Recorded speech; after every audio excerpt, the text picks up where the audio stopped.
Welcome to Brothers of the Serpent Podcast!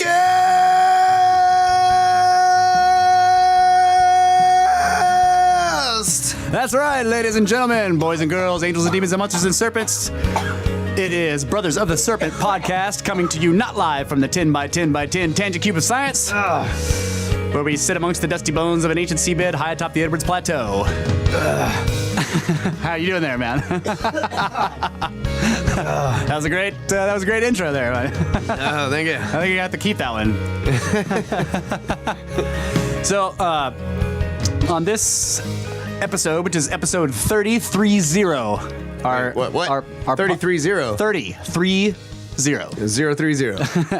Our podcast has officially become a millennial. It's 30 years old.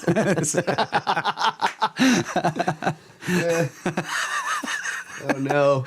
I know it's going to get all social justice-y and just. No! Please don't break podcast. Yeah, no, it's not going to. It's gonna break when something touches it. It's a snowflake. It's a snowflake. You know the problem with snowflakes is if you get a lot of them, they become a fucking glacier. Yeah. And they just destroy everything in their path. Okay, anyway. So what this episode actually is It's a conversation. That's right. Between four limited individuals. That's right. It was myself, Kyle, and the official show observer, Brett England, and Jeremy Figgins, the guy that we got the email from, which I read on a couple shows back. So I'll go ahead and read part of that email again just as an intro because I think it's a great intro for him so that you guys can get to kind of cue up the interview that we did. And then we're basically going to just pretty much play the interview as is. There'll be a couple places where we stop either to interject things or to explain something. And I just want to warn you that this is the very first, well, I probably should let Kyle do this. This is the very first interview we did long distance. So we learned a lot. But yeah. So there are a few quid pro quos, technical details that little kinks in the works we had to work out. We decided to go with Google Hangouts, and it took me like 3 hours to figure out how to route everything.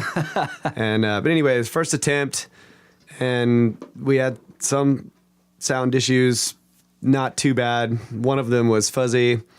Yeah. And I think the main sound issues we had, yeah, which we one fuzzy kitty.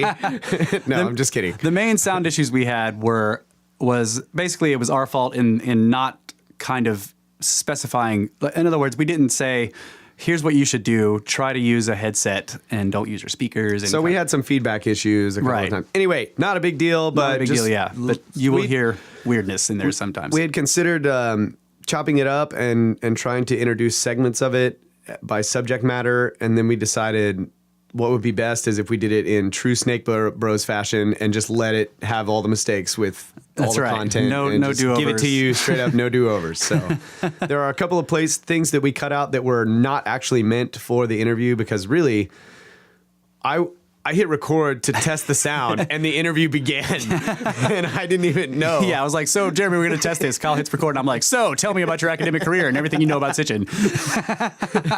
So it kind of just happened, and then it was interspersed with, some like, okay, well, we're going to check this sound real quick, and then maybe we should talk about this and some other, shit that Russ and I might normally do on a break. Yeah. So we are going to cut those sections out and then, just try to make it as snakish as possible. Yeah. So for the most part, it's pretty much, what was it, 2.5 hours?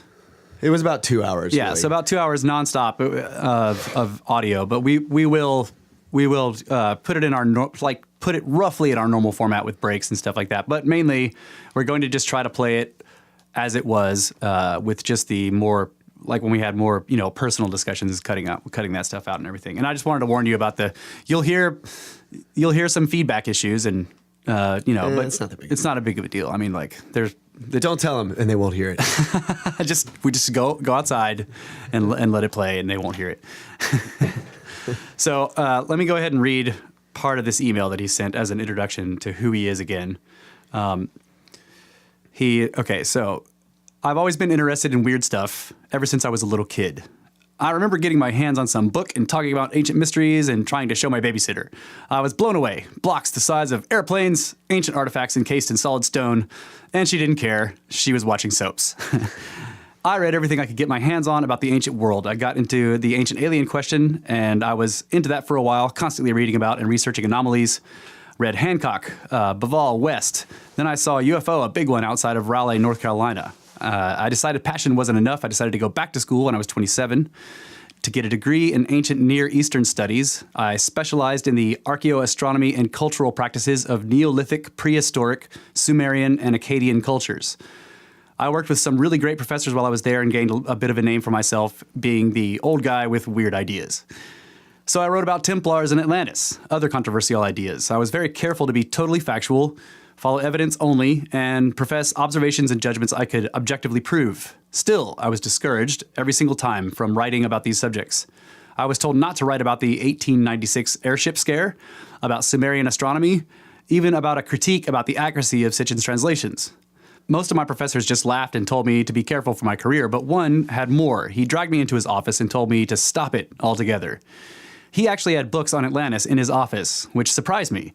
He was an expert in Texas history, writing a book called Sleuthing the Alamo. He had discovered, with as much certainty as one can ever have, that Davy Crockett did not die at the Alamo, but instead surrendered to the Mexican army and was then executed. Texas universities blacklisted him. He couldn't find a job in his home state. Texas couldn't start telling folks that their local hero was a coward. He moved to North Carolina, teaching historiography and related topics there.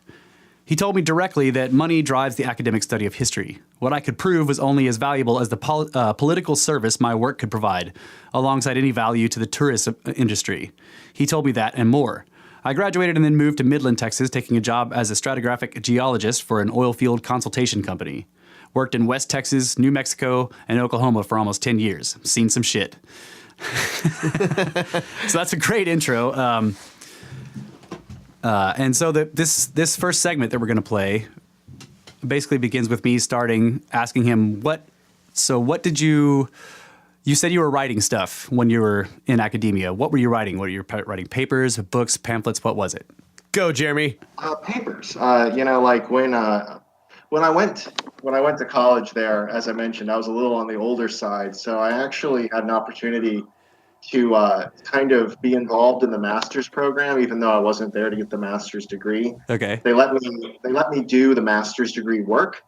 So I was writing, around like 40-page papers in these classes that covered a variety of topics. But the work that's kind of interesting to sort of what you guys talk about on the podcast is I particularly wrote a lot about alternative subjects when I was taking my ancient history courses. Yeah, definitely. And also when I would take my historiography courses, they put a lot of focus on teaching you the art of history, like how you do it. Yeah. And I would argue that researching alternative topics is a great example of how to do the work right, because so often it's done wrong. Right. And, so I would use these alternative topics as a way of showing that not only am I up to task, but that these topics are deserving of an honest eye.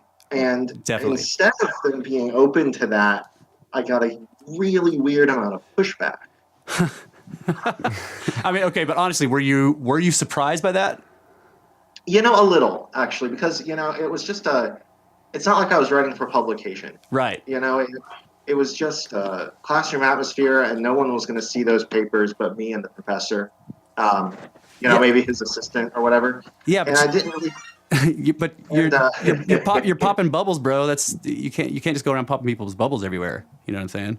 I feel like I kind of see where you're coming from, though, because I definitely see where he's coming from.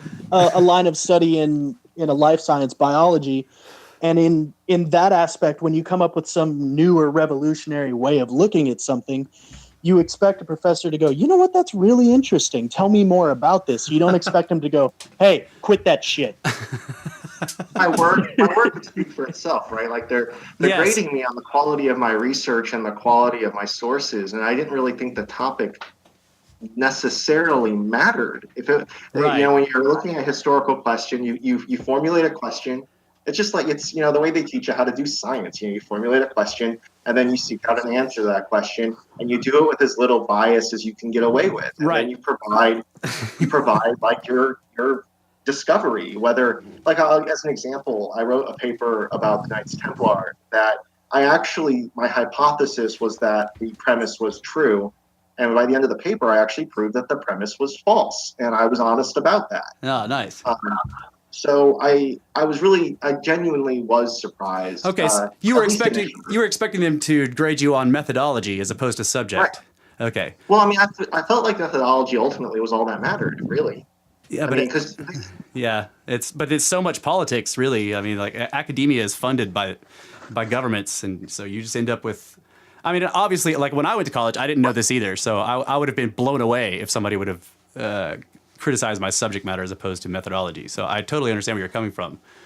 But it was about, like, my learning curve and kind of finding out really something I'd always been. I mean, I've always been into, like, fringy stuff, but I don't think I ever really understood how much money is tied into the narrative, the establishment narrative. Yeah. Like, that it's not just about who's right and who's wrong, but you were talking about on the podcast, like, Egypt's tourism. Yes. And how that is essentially their entire economy, like, was built on that tourism. And you were 100% correct there. Like, and when you think about that, when you think about money, like, the best example I could think of is, what if they found out tomorrow that the pyramids were actually built by the Greeks, just as a random example. Yeah. And that the Greek government could therefore claim ownership of all of the tourist funds that come out. Demand repatriation. Exactly. Yeah. Because that's what Egypt wants to do to Germany. Germany's got the bust of Nefertiti. Right. And a bunch of other stuff. Yeah. And Egypt wants it back. And England has all that stuff in their museum too. Yeah. Right. Yep. So there's a lot of it doesn't really matter what's true. Yeah. Which is really, really frustrating, because they focus so hard, especially those first few years, teaching you that truth is important. Right. and then when you start getting into the real practice of it, you realize that truth is the least important thing. Right. Yeah. But if you try to confront them directly on it, they'll completely deny it, and they'll claim that they're pushing truth, and that you just dove off some fringy craziness that it's so far away from true, and we know this because of all kinds of a priori bullshit or whatever. But and that's where it got weird and kind of paranoid. Is that, like, when I would meet with them in the class about these papers, they would just kind of tell me it's bad for your academic career. Right. But then when I would meet with them in private during office hours, they would be like, you really can't do this. Yeah. Like, you're never ever going to get a job, like, if you keep doing this. Right. And and it was a lot more dramatic, but also conversely, almost every professor that I spoke to about these sorts of topics was actually really open to them. Behind closed doors. Oh yeah. See, that's really frustrating. I've heard that from so many people on so many different topics, like how physicists are totally willing to talk about stuff that they would never even come close to talking about in any kind of public fashion. All of them, the biologists, any scientist you can think of, they're all willing to discuss, anything in behind closed doors if they think it's not on the record. But man, there's this public narrative, and that's part of what to me makes it seem so sinister, is that it's definitely a public narrative. So the obvious next question becomes, like, where is it where is the impetus for this narrative coming from? Who defines the boundaries? Exactly. Like, why does this narrative even have to exist? Like, if giants were real, as an example of this, like, if there really were giants, like, kind of who cares? Like, like, why is that a big? Yeah, why is this such a big deal that we have to cover it up? Paradigm? Yeah, exactly. I've never heard it put that way, but that's awesome. Like, what does it matter? Like, who cares? What is it hiding? What's it gonna? Big deal. Like, anyway, sorry, go ahead. Yeah. Well, yeah, just like we talked about, like, last year we found out that the Alcubierre drive might actually work, and we might be able to have, like, warp power. Right. Like, why is that? That's fine. Like, we can talk about that all day long. It's theoretical. But we got to burn every damn giant skeleton we find. Right. But but okay, so do you know about the anomalous like reactionless drive that NASA's been working on in their skunk works? Like, we've talked about that a little bit. Yeah. Okay, so that one is being skirp-derped all over the place because it's happening right now. Unlike the Albuquerque drive, which is a sort of a conceptual thing, is not physical, isn't. If somebody came out right now and was like, I built one of those Albuquerque drives and right now we can warp, you would see the same reaction. But since it's sort of conceptual in the future, whatever, it's less threatening. But why is that less threatening than just the very idea of giants? Because you just mentioned, it's strange. Yeah, it is. I've read a lot about this. This anti-gravity thing blows my mind. I did a deep dive into that, like 2 months ago. I swallowed every piece of anti-gravity data I could get my hands on. That fascinated the crap out of me. I read a lot of the. I'm trying to remember what that guy's name. The guy who used to write for Jane's. He wrote a really fascinating book about anti-gravity. British guy. Who wrote for what? For Jane's, that the military, like oh man, that military. What's it called? It's like a quarterly, and it's like Jane's. I'm not. It's all right. I'm not familiar with it, but that's cool. I just was wondering what. Yeah, I have my own assistant who's going to get you a title for it. Okay, sweet. He's got his own. I was just nailing Brett. You have your own show observer. There's a publication called Jane's Defense Weekly. Oh, okay. That guy. Yes, that's the magazine. That's the quarterly, whatever it is. And and I'm imagining it's British because it spells defense oddly. Puma. Aluminium, or however they say it. Aluminium. Aluminium. Well, it's defense with a C. Right. I got you. Defense way. Yeah. So. Yeah. But truly, like, why, like this chamber in the pyramid? Like, what is it? Why does it? I was thinking a lot about why it matters whether or not there's extra chambers in the pyramid. And part of me wonders if it's not just because Zawi, Hawass, and Lehner wrote their definitive book, the definitive. Yeah, the complete pyramids. Yeah, the complete pyramids. Yeah. Final edition. That's right. They're afraid. But they're just afraid they're going to look like assholes, I think there's. I don't know. I tried to figure this out. I tried to figure out the political situation in Egypt one time. I used to be really active on Facebook groups in anything having to do with archaeology. And in those groups, there were all these people who like did tours there all the time. So they were there all the time. And, I've used to talk to most of the people that ended up on Ancient Aliens in these groups too. And I asked all of them, like, what is the political situation there? And they were just like, it's so complicated. You have Persians. Most of the Persians are in Iran at this point, but there are Persians, and Persians are kind of like what normally you would call the indigenous people. Persians have been there, but as it is, they're like this subjugated minority, right? And they're really the Egyptians. If anybody could lay claim to building these structures, it's their ancestors. But the Arabs are there. They showed up with the Ottomans, and so they're the ones controlling everything. And they kind of, it's not like said outright, but they sort of lay claim to Egypt, Yeah. Like, so they turn their heritage into a Disneyland. Yes, exactly. But and then you have all these people claiming that it was actually Africans, right? So there's this. Oh yeah, sure. Yeah, and so there's this. First of all, there's multi-layered, like weird racial ethnic thing happening, and so anything that may come close to sort of shaking that is no one's gonna let it come out. Right? That's what I was gonna say too. That goes back to the giants. Like the reason, and we talked about this on the show, but the reason why, or one of the possible reasons why all giant skeletons must be destroyed, is because there is a lot of handouts and a lot of status that goes along with what is indigenous. Yeah. So if giants are there, if giants become the actual indigenous, if they were the burials at the bottom. Of the right. Then they were here first. Yeah. And that is not cool. This is actually a topic I wanted to make sure I put by you guys because I love your giant episodes almost the most. You have a lot of good ones, but your giant stuff always is great to listen to. Oh yeah. Giant snakes. Have you ever heard of how Meriwether Lewis is connected to this? Meriwether Lewis, that sounds familiar. All right, so I'm about to. Shut up, show observer. All right, so Meriwether Lewis died under very mysterious circumstances. Just Google that and you'll see what I mean. He was supposedly committed suicide by shooting himself in the back and in the head. Oh, yeah, okay. I've heard of this, yeah. And the reason it looks like this might have happened, the supposed conspiracy. wow. Was he from Arkansas? He led the Lewis and Clark expedition.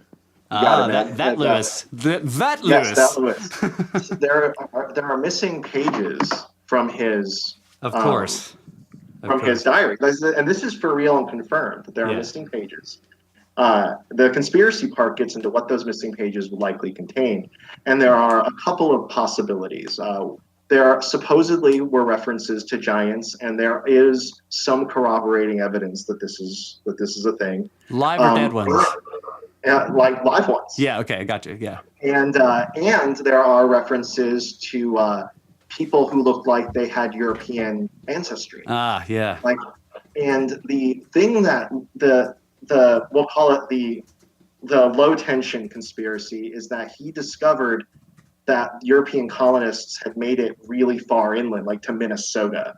Okay. And could definitively be proven to be like Irish or Viking or whatever. All right. And this freaked the American government out because this is during the period of Manifest Destiny when we're laying claim to all that land, and we could not bear the idea of having competition. Right. So they had him shot. But there's this secondary possibility that the giants were part of this conspiracy. Their books. I won't take up all our time. No. I'm fascinated. But I knew that Lewis and Clark. I knew that they had obviously seen and heard and wrote about stuff that was then later suppressed, but I didn't know specifically about missing pages. It kind of reminds me of we discussed who was the guy that went down. I can never remember his name. He came. Was it Edmund Burke? He came over here looking for an ancient civilization. He went to Utah to talk to the Mormons to see if their metal pages, if they had the metal pages, and then that was it. It's a very similar story. It's like there's this sort of these expeditions. Like who was the guy that went looking for the Fountain of Youth, supposedly? Ponce de Leon. Yes. So if you haven't said it, Ponce de Leon is like looking for the Fountain of Youth. You have the guy looking for El Dorado. You have you have I'm kind of thinking now that the Mormons going out to Utah was also one of these. They just didn't put it that way. They couched it as a religious exodus, but really they had gotten their hands on these metal pages and found out all the locations of these ancient cities, and they went and sat down on top of one, and they're probably still digging on it. Exactly. Yeah. Right. I think you might have something there, because the thing I keep reflecting on is what you said earlier, is this idea of like what secrets are really worth keeping and why.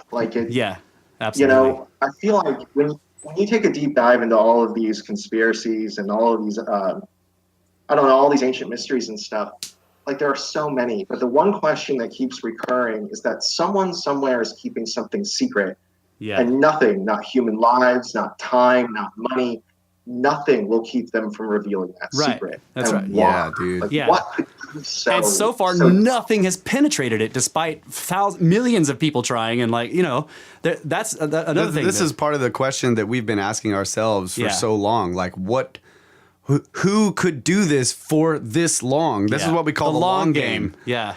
Like how can, and this is one of the, I think a legitimate question is, how can it be human if it can continue so consistently over 1,000 years? I mean, you see evidence, or hundreds of years. Yeah, you see evidence of planning for some event or for some sort of trend or whatever that takes place hundreds of years after the fact of the planning, and you're just like, okay, who is doing that? Because the only thing, like I see and I hear you there, because I always try to think of a human explanation before I absolutely start launching into aliens, only because I mentioned in the email that I was into the ancient aliens things for a while, but Hancock really kind of turned me around on that. Yeah. Same here. It made me make sure that before I consider that, I consider every other possibility first. Right. But you're right. Like the time scales we're dealing with here are absurd. Unless somebody found however humans were had like incredible longevity pre-flood or whatever you would call it. So like there is a lot of talk about that. Yeah. All the way back to Gilgamesh, like the seeking this concept of not just immortality, but the fountain of youth. Immortality. Yeah, the fountain of youth is what I mean. Ponce de Leon was looking for this. They were convinced. They were all those. Okay, so you said you got some schooling in Sumerian, like all those images from Acadia, Sumeria, Babylon, whatever, where they're holding the thing that looks like corn or whatever, or grapes or the pine cone. Yeah, the pine cone. And then in the other hand, they've got this what Graham Hancock calls a man bag. You know, the handbag, the man bag. Sure. But to me, it looks like a bucket of water, and I keep thinking of the fountain of youth. That's actually a really interesting way of looking at a bucket of water. I like that, especially when you consider like the shoulder rivers. Yeah, yes, they're all. That's right. They're all followers of Enki, so they've got little buckets of water they got from the shoulder rivers. When I look at it, I'm reminded of my wife and I have been watching a lot of Star Trek: Next Generation. Okay, yeah, we used to watch that. And the doctor in that carries around this little medical suitcase. Yeah. And it bears like a superficial resemblance to this. Like and it makes me wonder, like, maybe it's not a thing into itself. Maybe it is a container of something else. Right. Like Hancock, what he thinks it basically is the drug paraphernalia. Right. He's like their stash. Yeah. So the pine cone is the tricorder. Yeah. Right. Yeah, you gotta have a pine cone, a man bag, and a daisy watch. Oh yeah, the daisy watches. That's right. You gotta have a daisy watch. All right, that was the end of the first part of our interview with Jeremy. That's right. And we're gonna take us a little snake break.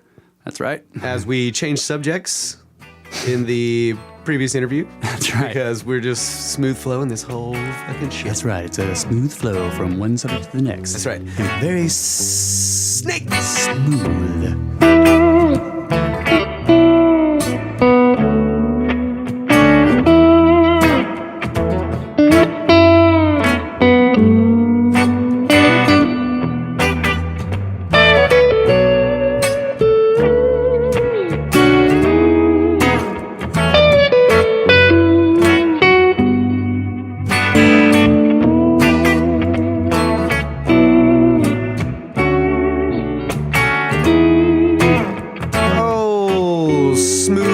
Guitar, I love you. Welcome back, Brothers of the Serpent podcast. Our first interview, not live, with Jeremy Figgins. And here from the 10x10x10 Tangent Cube of Science and across the internet to many other places on the planet. Especially Russia. What's up, Russians? What's up, dude? Party in Ukraine! Yeah! So this next part of the interview, we're kind of talking about UFOs, and I basically tell Jeremy, go ahead.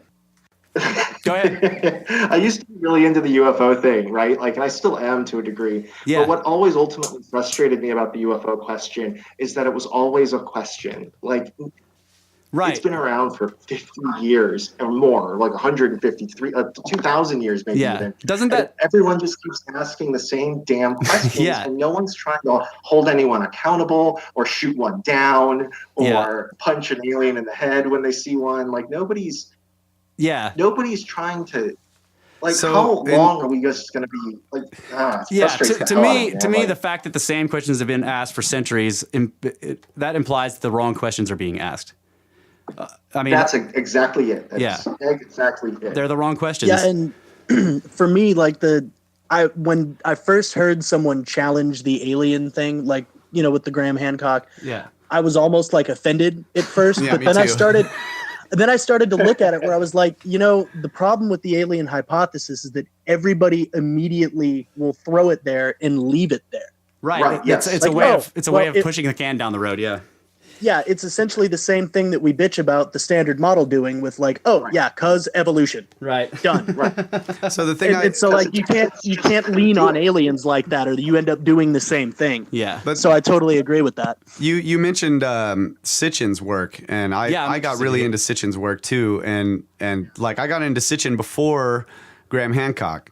And I felt the same way as Brett. Like when I was listening to Graham Hancock sort of like trash Sitchin, I was like, "Fuck you, man!" But at the same time, I realized after really getting into Graham Hancock's work and seeing the brilliance of the way he looked at it, was that doesn't necessarily throw Sitchin's work away, because really Sitchin it could be one of those guys that's he's got the right idea, but his story is wrong. Yeah. Because all of the things he's talking about could have been human. Yeah. From a high society. Yeah. Well, that's a high civilization. That's the important thing. Like, when you're looking at ancient texts, I think a lot of people miss the boat on a really important issue, which is you really have to think a couple of things about the ancient text. You have to understand who's writing it, and you have to really understand now who they're writing it for. For. They're not writing it for us. Yeah. Yeah. Like, you have to understand what things, like, for instance, Sitchin might have a perfect translation, but that doesn't mean that the Sumerians who wrote it knew what they were talking about. Exactly. Right, absolutely. And that issue though is central to the dissection of so many ancient texts, and you never see that talked about. There's never. I mean, I guess it'd probably be too boring for the History Channel to debate the meaning of an individual word or whatever, but there is a lot of nuance here. Yes, I agree.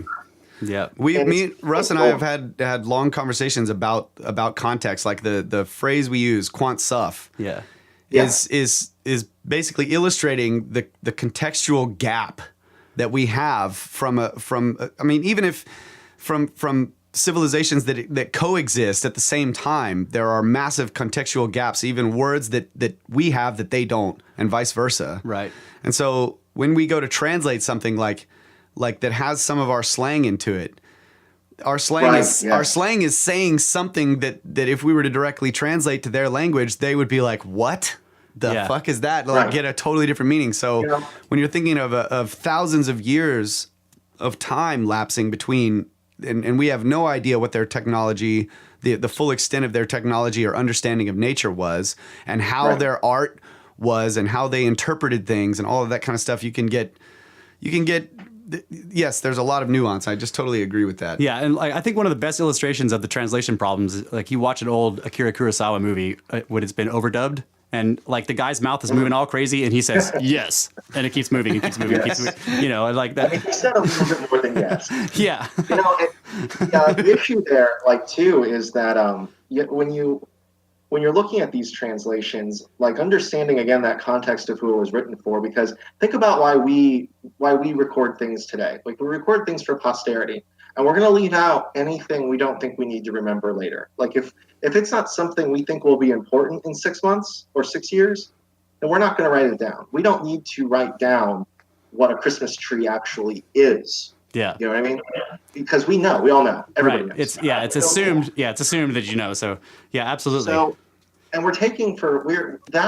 speaking from the perspective of seeing it from behind the scenes and working with people, like, in a laboratory environment, like in that sense, nobody is asking those questions. Like, trying to really understand what these documents meant to them, to the people.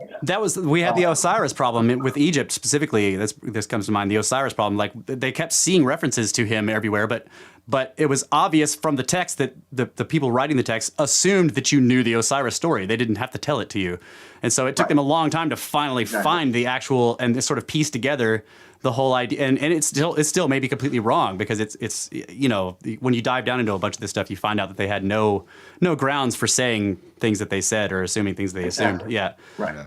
And that's another thing that, like, Russ brought up to me, like, when I was first getting into this shit, and I'm just like, were the Nephas good guys or were they bad guys? You know? And he's like, dude, I don't think it's black and white. You know, it's not black and white, so we can't just say, well, it was aliens or it wasn't. Right. And that's a bad example, but, like, in looking at these texts and what they were trying to talk about, we're also talking about multiple cultures over many thousands of years talking about the same story. Yeah.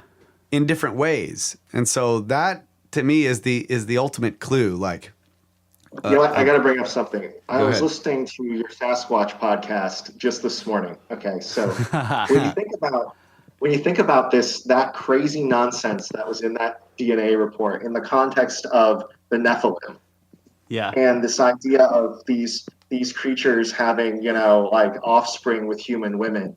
Yeah. And being like, like when you think about the Sasquatch discoveries in that context, there does seem to be, I think I remember from an earlier podcast, you postulating that human beings are not uniquely indigenous to Earth. Absolutely, yeah. And you can kind of see there are puzzle pieces suggesting this. It's, right. We haven't actually proved in any discernible way that life even can exist off of Earth. So I hate making leaps. But, well, hold on now. Hold on. Don't forget about the space plankton. Oh, the space plankton. Yeah, that's true. Yeah, they've just come out with more reports of that. Like they're finding it all over the station. I yeah, didn't see it. Space plankton. Charles Fort talks about it constantly. Charles Fort and Charles Fort I read his books really early on, and I've got a beautiful collected copy of the Book of the Dead, or the Book of the Damned. Yeah, there is some crazy shit in that book. Oh my God, I would read that thing cover to cover. Like I read it like 4 times. I loved, and the whole collection. Loved his work. Yeah, he's so crazy. Because it would be like these really like technically correct like pieces of research, and then these weird poetic like it was trippy, man. Like it was really crazy. Yeah. Oh man. He was the ultimate tangent author. Like you read him, he'd tell you about like a piece of hail that was the size of an elephant, and then he would start talking about how we were all owned by alien like farmers, and then oh my God, yeah, it's just like craziness. He must have been writing in a cube. Yeah, he wrote in. I've never read about him because there's this weird thing that has always bothered me about him, which is that according to his biography, he burned a bunch of notes that he never published. Have you ever heard about this? Yeah, that sucks. Yeah. It blows my mind what he would have burned. Like what of all the things that the book. What was so crazy that Fort burned it? Yeah, that's that. Oh my God. Yeah. Well, I mean, but the burning of controversial texts is just like that's always driven me nuts. Like Alexandria and every other thing, all the enormous fires of the Mayan stuff. It's like it looks to me, and we've talked about the this. Iraqi Museum just recently, right? Like during the Iraq War, the looting of the Iraqi Museum. Yep. Yeah, old Zahi was selling that shit off real fast anyway. Oh God, I hate that guy. Man. Since this is not going to end up on the podcast, I have just got to tell you, I have hated that guy since I was a teenager. I recognize that Zahi Hawass was a piece of garbage. He's just a dumpster fire of a human being. Yes. Even if it was going to end up on the podcast, that's totally cool. Yeah, we totally said that. Russ pretty much spent 15 minutes saying "fuck that guy" over and over again. That guy is the evidence of the conspiracy. The fact that guy isn't in prison right now and is instead somehow. How does he have like a Vimana parked in his garage or something? Right. I really think it comes back to the fact that Egypt's hurting for money, and he has the ARE behind him, and there are some very wealthy individuals in that. You got to be right. I've heard that before. I want to say I was maybe reading an interview with Childress, David Hatchery Childress, and he was talking about Hawass and about how behind the scenes, he actually will, attend AR. When he's up in front of the camera, he bullshits all over psychic phenomena and fringe ideas. But in private, he's very supportive of these things. And he is just wicked, man. That guy. I don't know what he's up to. If you go on the Wayback Machine on the internet, you can find his first website, which totally had all kinds of fringe shit all over it. Yeah. So that whole thing has been that's been a boondoggle to me for a long time. Like I don't understand what Lerner and Hawass, why they went over there like supposedly to represent the ARE and then just completely flipped and started to push the mainstream view and like poop, and just to poo-poo everything else. I don't understand that. It's gotta be because there's some moneyed interest in not just keeping it secret, but making people believe that it can't be true. One thing that I was remarking on while listening to your podcast the other day was the chamber underneath the Sphinx, right? And maybe you've addressed this, maybe not, I can't remember now, but I caught a video online I watch a lot of fringy crap. I'm not going to say this is totally legit. Like, how did I get here? I saw something online that showed pretty convincingly that there is in fact a hole drilled through the top of the Sphinx's head. Yeah, there is. Yeah, and that it goes down into the through the structure and potentially it's beneath the actual Sphinx itself. It's very deep. Yeah. But there's just like one video that Hawass is in, and that's like the only evidence that there is anything going on there. Yeah. It's possible that hole is actually very, very old. I can't remember who it was. I think it was Khufu, or was it the guy who wrote the Inventory Stele? Like, I can't remember, Tutmosis, whatever. One of the pharaohs. He supposedly came out to the Sphinx because it had been hit by lightning. Should be Tutmosis III, I believe. That's what it was. Tutmosis III. So he comes out there to see. They said it was, like, the text reads that it was a lightning bolt, but when you look into that, you realize that a lightning bolt can be anything from a giant meteorite to a comet to, their definition of lightning bolt was loose, or maybe what they're translating the words into is not necessarily correct because it implies a lightning bolt to us. But the guy came out there to see the thunderbolt from the sky, which implies that it was an object, but it had made this enormous hole in the back of the Sphinx. So I don't know that whole.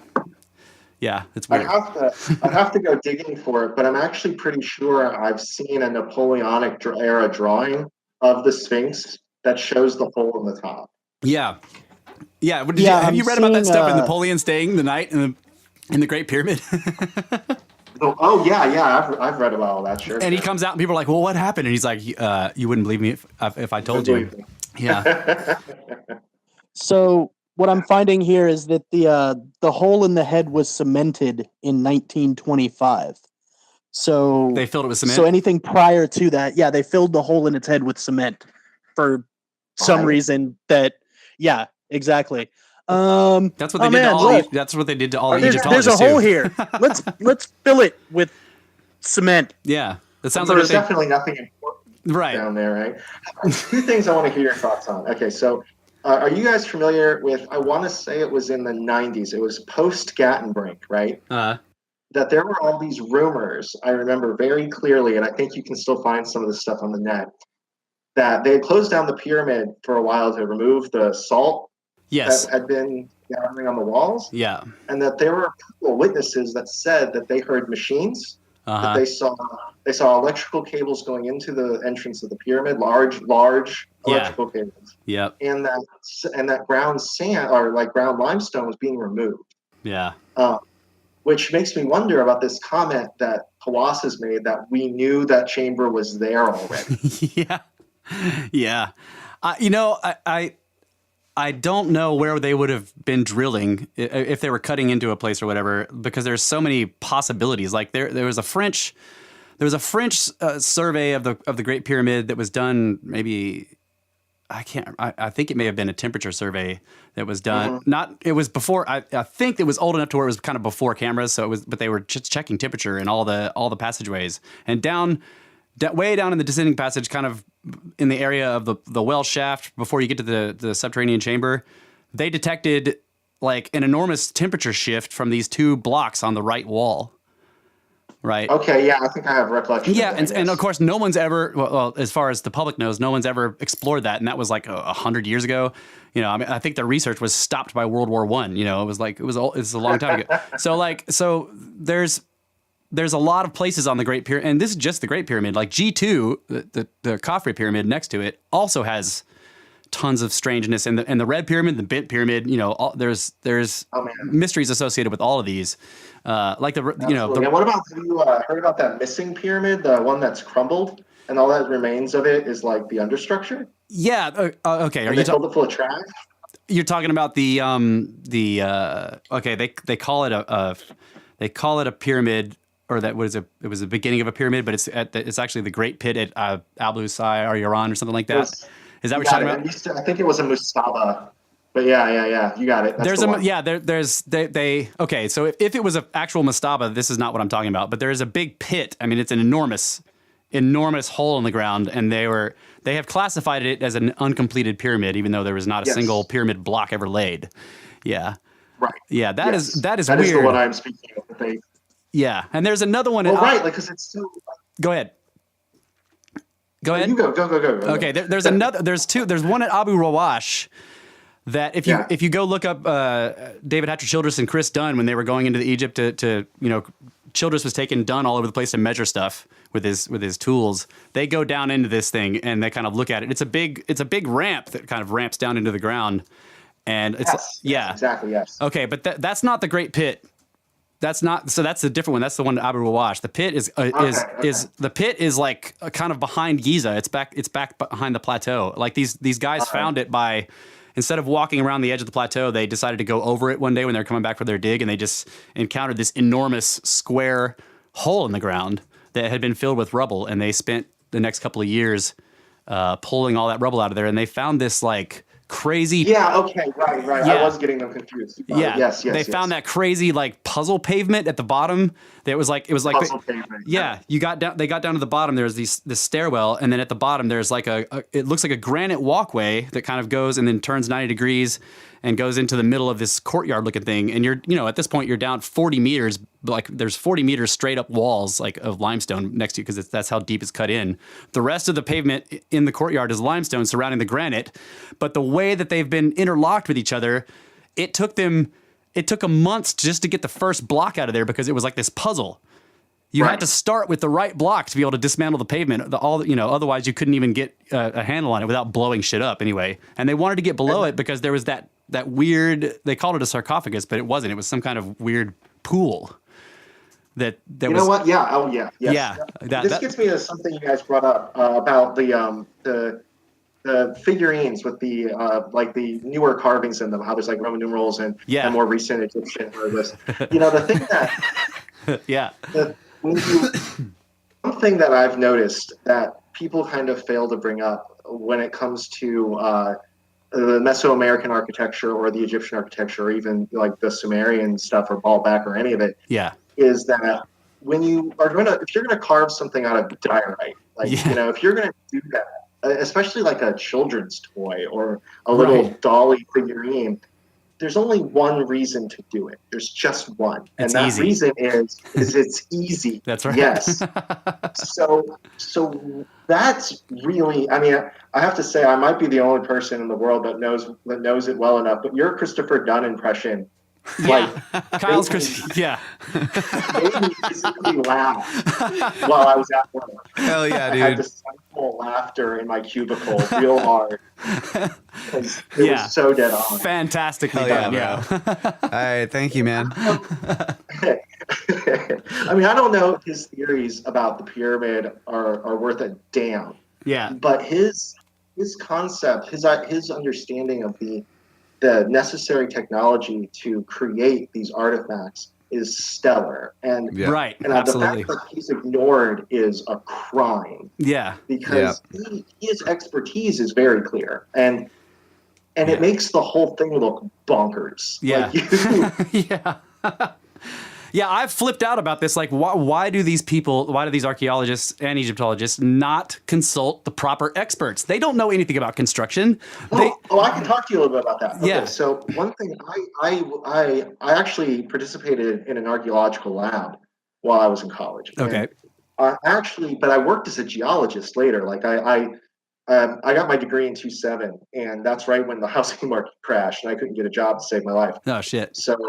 So I was able to use my archaeological training to segue into becoming an oil field geologist. Nice. Yeah, no, it took some marketing, but trust me, I've seen geology before. I've dug down through it to find bones. Yeah. but one of the things that when you're working as a geologist and you've got kind of that background, the questions I sometimes ask my professors were like, why don't we cooperate more? Yeah. And he didn't have a good answer, but he says that it's just we're exclusionary. Like they don't want to. It's very much like jurisdiction with cops. Like they don't want to lose their right to analyze the site and their right to have authority over that narrative. Right. Their bailiwick. Yeah. Yep. And I say that from like a very practical perspective. Like the guy I studied under was responsible for a dig in Jordan. And he, at the time, had discovered the earliest Christian church that was purpose-built as a church. And he was, that's the thing. I think he's been undone now twice. Like, it's no longer. But that's the thing. Like, he was constantly struggling to maintain authority over his site from like the government, from other historians, from corporate interests. Like, he was constantly having to say, "This is mine. It's no one else's," and justify that to people who gave him money. Yeah. So I feel like some of that comes back to this very on the ground problem of ownership over the story that the site tells, and it's frustrating as that may be. I absolutely agree with that, but I don't know. To me, like, you can consult people without them taking over your company, right? There are there are consultation agencies. Like, you hire the agency, like, you're like, hey, we're having a human resources problem. Can you guys come over here and like interview a bunch of people and figure out what the fuck is going on and tell us what to do? And there's no danger there. Maybe it's because it's the private sector and everything is contractual and everybody understands this. But those companies come in and they interview all of your employees, and nobody is ever afraid that those consultants are trying to take over your company. You know what I mean? I think you're right on. Like, if maybe that's the issue, is a lot of, at least in the cases that I can think of, is that they were always contacting fellow academics rather than consulting like within the private industry. Yeah. When I was a geologist, I worked for a consulting firm. Right. That's what I did. And everybody just took our expertise just out of hand. Like, they hired us, they assumed we were right. Yeah. And they'd sue us if we weren't. So right. So you got somebody like Chris Dunn, who is in the private industry. He operates a machine shop doing precision work. If somebody consulted him on some ancient artifacts about the precision, there would be no danger that Chris Dunn was going to try to take over that site. I think that you're right about if you're contacting academics, there is the danger there that the academics are going to like start pulling levers to try to take over the site. But in the private industry, that's not going to happen. But there's still a reason they don't do it, and that is because they know that the narrative will change if they consult the experts. Yeah. Yeah. And maybe change kind of radically. Like, that's. Yes. And I wonder if some of the problem we're seeing today is that it would change so much. Like, I think they've got lies on top of lies on top. You were talking in one of your episodes about how if you're building a pyramid and you're off by a micromillimeter, about how that will translate into, by the time you're done, it won't even be a pyramid anymore. Yeah, you'll have a fucked up corkscrew. That's right. Yeah. well, I wonder if our narrative of ancient history is not a fucked up corkscrew. Oh, absolutely. Like, we've been lying to ourselves about everything since practically day one. One of the things that I can rant about all night would be the idea of progress. Yeah. Like, this idea, because this is definitely part of the paradigm I was taught. And I had already read Hancock and already exposed myself before I entered the college atmosphere. Yeah. And they, from day one, are telling you that this is the pinnacle. Right. The linear development model. Yeah. Yeah. And that everything, and you have to use language that suggests that people before us were primitive. Yep. And you still see that today, like in very casual conversation, this concept that we were savages, butt flaps, Yeah, absolutely. We were idiots for 10,000 years. Yeah. And only in the last few hundred have we gotten our shit together, which is just incredibly nuts. Yeah, it's and you see, and there's this. It's kind of, I don't know. I see a bunch of things converging with that. You got the Church of Atheism for one thing. Yeah. They massively push this, and they try to say, they claim like atheism is like the peak. It is the non-belief. So like an atheist. Yeah, just like every other religion. Right. That's not true, right? Like, yeah. Atheists have as much. You can't prove or disprove God. So atheists are required to have as much faith. Absolutely. In their belief as the most devout Catholic. Yeah, and I always tell them, right now the historical narrative is that there were anatomically and neurologically modern humans for 200,000 years, and supposedly, we weren't doing anything for, I don't know, 180,000 of those years. There's no evidence and guess nothing. what? Yeah, and there was no concept of religion or burial practices, and so guess what? They were all atheists, and nobody went anywhere. For 180,000 years, we were all atheists, and nothing happened. So atheism is not a good. That's amazing.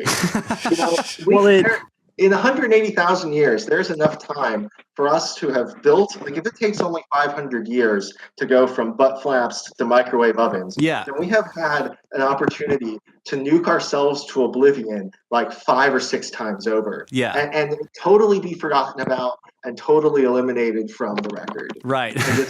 I mean, we can just... It's nuts to me. Yeah. I would like to go back to the idea of like why do these academics not want to bring in other people or have like Christopher Dunn, that whole conversation. I actually had a thought on that too whenever you're done. Yeah, while y'all were talking about it, I was thinking about my work, and it's whoa. Yeah, what's going on over there? Lots of noise, Brett.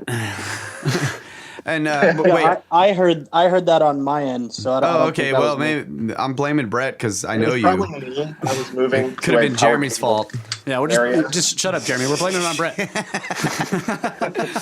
That's my role on this podcast. That's to give information on demand and also take the hit on just about everything. Yeah. Although in episode 27 there really were lighters falling out of my pocket in the studio. Like that was totally me. I did do that. All right, now shut up, Brett. Kyle's talking. So I was just thinking about like in the construction field, and I'm sure, Jeremy, you've had you've been out and worked for private companies, and you've probably seen this too. But for me, being an independent contractor, when a client comes to me and says, "Hey, I need this done," well, I'm here doing a specific job, but they need this other thing done, and I think, well, I can do that. Yeah, I've never done that, but I could do that, and so I would do it, and I might achieve it, and then whatever the cost was, they're like, okay, it's cool, and then I realized later, like, I probably should have hired a contractor to do that. Because I'm not a professional, and I could have been the general contractor on the job with these subcontractors under me, and may have even given my client a better product at a cheaper price. And I've been learning that with my new employer, that like I don't need to tackle all of these jobs that he needs done myself. But that's taken some time, and even when I do hire a contractor, I'm still like standing over their shoulder, like I want it done this way. Yeah, it needs to be done this. The nightmare of the micromanager. Yeah. Yeah, and I don't want to micromanage them, but at the same time, I have like very specific protocols that I want. Yeah, you got some QC, right? So I'm the reason why I'm bringing this up is, and I've never been in the academic community, but I'm assuming that after someone goes through so much training. And they're being told, like, when they get that degree, like, and you are the professional now, that when they get on a job and they start, especially if they're talking about grant money, right? They get a grant, and they start doing a job, and then it comes down to like some aspect of that job. Well, they're like, well, I'm qualified. So I think some of this is human nature, wanting to be the person who achieves whatever it is that can be achieved, and being able to say, I did that. I think also that a lot of these aspects might be just all throughout the bureaucracy, like on so many different levels. There's like the small sort of local level, then there's the national level, like we were discussing before about like indigenous populations. And this is part of the reason why the narrative is kept a certain way, all the way down to like the personal level where you want to keep the narrative a certain way for yourself or your legacy. I think those exist along with possibly something even greater. That's all I'm trying to say. It's funny because I was just thinking that like how much the mundane can interact with the supernatural here. Like, right, like how some of the problems that they struggle with might be very mundane. I might be trying to hide like alien spaceship engines. Yeah. Yeah. One of the things I can really relate to that you brought up was the red tape issue, because I do know about how archaeological sites operate, that for sure there would be lots of opportunities where you can do it yourself and there be no extra paperwork. That's right. Yeah. Or you can do a write-up and make a request for more money from university, or contact your supervisor, or hey, did you go outside? I'm sorry to interrupt you, but did you go outside? No. Okay, we're hearing No, cars I or can something. hear those vehicles, but that is not from me. All right, Brett, Brett. it's your fault. I am. I can kill my mic. Yeah, I'm just- smoking a cigarette yeah. outside. So I'll Death, just kill my mic until I go to the back mic. in. Death to the mic. So I do not live on a highway. oh man, I wanted to ask you something. Oh shit. Well, as for people who like academics who they get their specialization in something and then they're given the degree or whatever and they're like, yeah, now I'm profesh, right? Like, but then they feel like qualified to tackle anything. Like, look at Neil deGrasse Tyson. Like, he's doing it all the time. All the time, he's going out there and talking about biology, about evolution. Yeah, that's the nature. He's a physicist. That's what physicists do, though. Once they're Oh, you know physicists, what? they think that they can pretty much do everything else. Yeah. And that's I'll tell you what broke my heart is when I found out that Bill Nye the Science Guy has like a degree in engineering, like a bachelor's degree in engineering. Did you find that out from Snakebros? Well, it might have been. That's right. You guys did mention it. I can't remember if I knew it before or not, but that like really just made me question. Like I never loved the guy. He was a little bit after my time. Yeah. But that really broke my paradigm on what kind of a person I thought he was. Oh yeah, yeah. Because, whether I agreed with him or not, I figured he was. I figured he was a professional. Yeah. Like, you know what I mean? Like, I didn't realize that he was just a TV personality. Yeah. Like, that sucked. Or I mean, at the very least, his intentions were good. Like his heart was in the right place. Yeah. Hopefully. You've heard of that thing called the Road to Hell?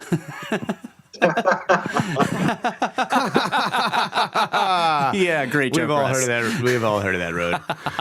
All right, that's the end of our second segment. And as you can see, there's been some subject jumping and some audio problems, but nothing we can't get through smoothly. That's right, very smoothly. Moving through tangents and subject jumping. And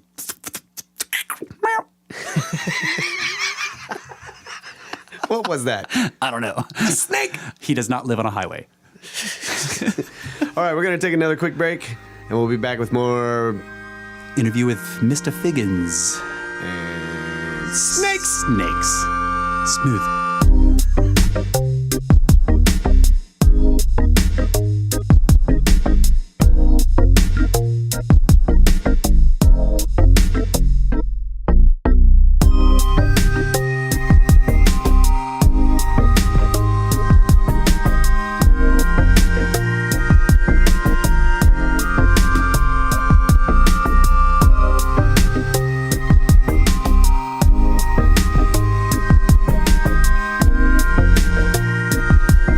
Welcome back, ladies and gentlemen, brothers of the Serpent podcast.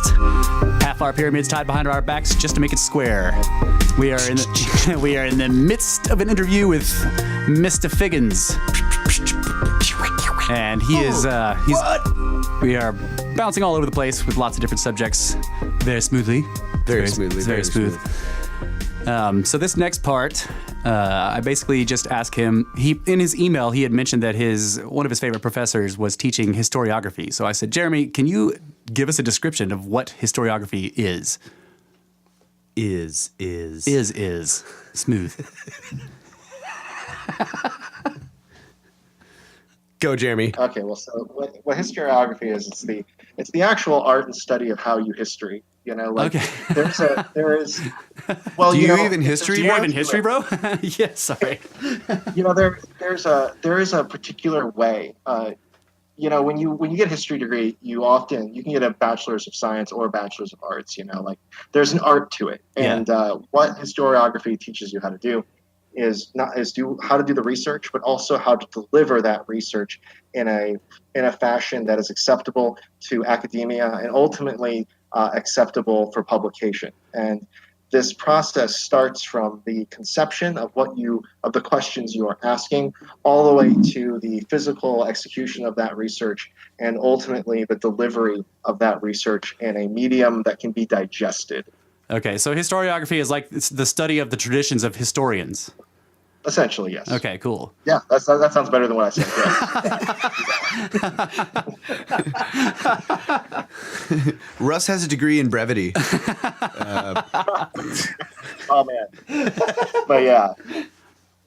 That's cool. So okay, so in the email you mentioned, like, you said the Sumerian, the Akkadian, but you also said Neolithic. What did you? Oh well, my personal interest, and one of the things that I was really passionate about when I went to get my degree was I'm really interested in why we talk about history, and when we use that word, what we're really talking about is a period of time from when we say that history, quote unquote, began. Yeah. Now, and this idea of when it began is really fascinating. Right, like the historical period. Yeah. it suggests that we woke up one day and made a choice. Right. And that choice, whether it took 1 year or 10,000 years, is fascinating to me. When you look at ancient Sumeria and these really, really ancient places like Catalhayuk and Göbekli Tepe and all these places, what you're really seeing potentially, it depends. I mean, if you subscribe to like Michael Cremo's idea of cyclical history, it's going to be a little different. But what you're seeing from one perspective is the first time that we put our ideas about God into words. Okay. The first time we put our ideas about architecture into stone. Like this matters. Yeah. Everything we ever did that this civilization begins with these simple actions. And I think if we need to understand anything, we need to understand what our motivations were and what that says about what we are as creatures. So I like to look at that period, the Neolithic period, just before we began civilization and just after, and trying to really bridge that gap. Are you familiar with damn, I just blanked on his name. Shit. Gordon White. You familiar with Gordon White? It sounds like he wrote spin me some more. Starships. He just wrote the book Star.Ships. He's a chaos magician. No. Okay, so that sounds familiar. Dude, yeah, so but continue. If you get Gordon, you can get his book on get Starships on Kindle, dude.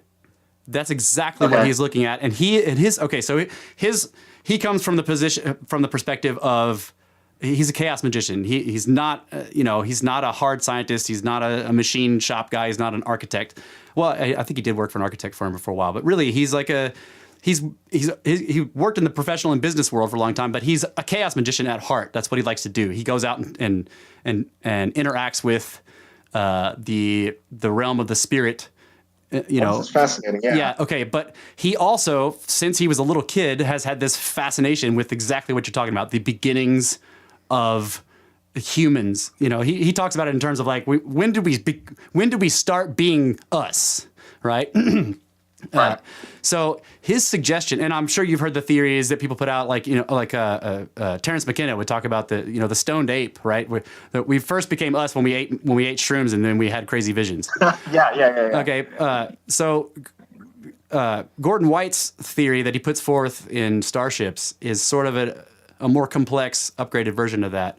He suggests that and this also merges the ancient aliens theory in too, because he says they're aliens, but we would call them spirits. And at some point in the distant past, they made contact with the human race. And that is the beginning of us being us. They like the contact with the spirit realm, that some other intelligence that is non-physical or maybe it's physical where it is, but it doesn't matter. It made contact with us somehow. Like our consciousness through the psyche or something. Yes, purely through the psyche. This is the beginning of cave art. So you see, all of a sudden, all over the world, in all these disparate places, humans are like diving down into caves and going nuts, just painting amazing, beautiful shit all over the walls of these caves. And it's 40,000, 50,000 years ago, and who was it? Picasso that went down in one of them, and he was like, "We have invented nothing." Like he looked at their artwork down there, he's like, "We have invented nothing." Like, these guys were doing everything that we modern artists thought we had invented 40,000 years ago. So Gordon White's theory is that it was the contact with the quote unquote other that jump started the what we would consider the modern human mind, that then resulted in architecture and the ability to see the universe as a construct of intelligence, and this is why they sort of did animism, right, where everything is has a spirit and thus some kind of agency, right? Like, so he has fascinating, on his podcast, he has fascinating discussions with people about the agency of plants, where they discuss like the idea of animism, that any plant species actually has a spirit behind it.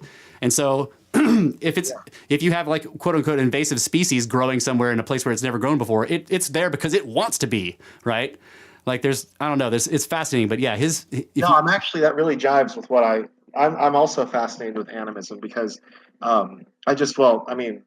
there's a lot to talk about with that. It is a fascinating topic. And I do think, particularly because it's usually considered our earliest form of religion. Yeah. And I've read about this concept that animals experience animism. Yes.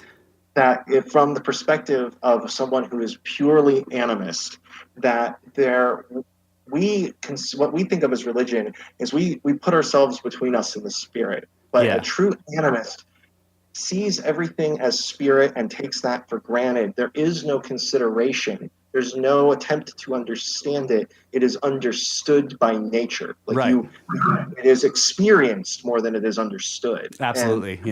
And that we have put ourselves between that. Now, instead of experiencing it, we have to analyze it to experience it. All right, thank you very much, Jeremy. Back here, Brothers of the Serpent podcast. That's right, back here in the studio. Yeah, back in the studio. Skipping a little bit of problematic sound stuff. Non-smooth. Non-smooth stuff. We're taking it right out. That's right. Smoothly taking non-smooth stuff right out. So next question, I'm asking Jeremy about the ancient Sumerian texts and their translations, along with Sitchin's translations, which specifically he turns like their gods into like alien beings that came down from outer space and gave them all of their technology. And I wanted to ask his take on that. Yeah. So go, Jeremy. Sure. I don't really think Sitchin. I mean, I'm not going to talk like I think everything he wrote was correct, but one of the things you learn when you're deep in it is that nobody really knows. Yeah. Like how this. And I mean, like the people who are telling you on television that say they know, they don't know. Yeah. They're just the authority. Like they have established themselves in an academic position where they have proven to their peers that they are likely to be correct. And that's very different than being right. Yeah, absolutely. And one of the things that I think Sitchin is an interesting alternative. And really all he does that's different than what the standard model promotes is he swaps out a couple of words for things like rockets. Yeah. You know, like he interprets, you know, you're talking about the word for lightning bolt earlier in Egyptian. Yeah. And it's very similar to that. Like he's extrapolating meaning. Yes. From what may have been a simpler form of terminology, but you can't know that, and as a result, Sitchin's work, while being unpopular in academia, is not as it stands on its own less correct, and that's just the reality. It's not a popular reality, and you're not going to hear people talk about it like it's a reality, but the supposed authorities, I mean, those languages are very difficult to interpret, partly because that they're a lot more like emojis than they are like writing in the sense that we write it. Are you talking about the cuneiform text itself, like the stylus? Like the very original cuneiform text is almost similar to a pictogram. Yes. You know, like when you get down to the real nitty gritty of it, they're representing kind of complicated concepts in a very simplified format. But what the advantage of that cuneiform is very similar to what we think of like digital technology today, is that just like an emoji, you can really put a lot of data into a single. You guys were talking about it on the podcast just recently, actually, with the Egyptian hieroglyphs, about how you can actually put a lot of data in these pictograms. Yes. Yeah. Without that is obvious to the people who you're writing it for. Right. That would not be obvious to us today. And because that's being discounted, most of the time when you see a standard translation of the cuneiform of any age, oldest to newest, you're seeing a very literal interpretation. Yeah. And that's bad. like that's bad for business. You know, like you're not going to get an accurate depiction of the thoughts of these people or you know the events that they're recording. You're just not. Right. Okay. All right. Let me ask you this. Sitchin in his book, or one of his books in the Earth Chronicles, he talked about his translations and how he had confirmed that the way he had translated the text was correct, and it was based on the colors and the appearance of two planets. I believe it was Neptune. It was two planets that we hadn't seen. We hadn't actually had pictures of yet. It was Uranus and Neptune. You know, I think.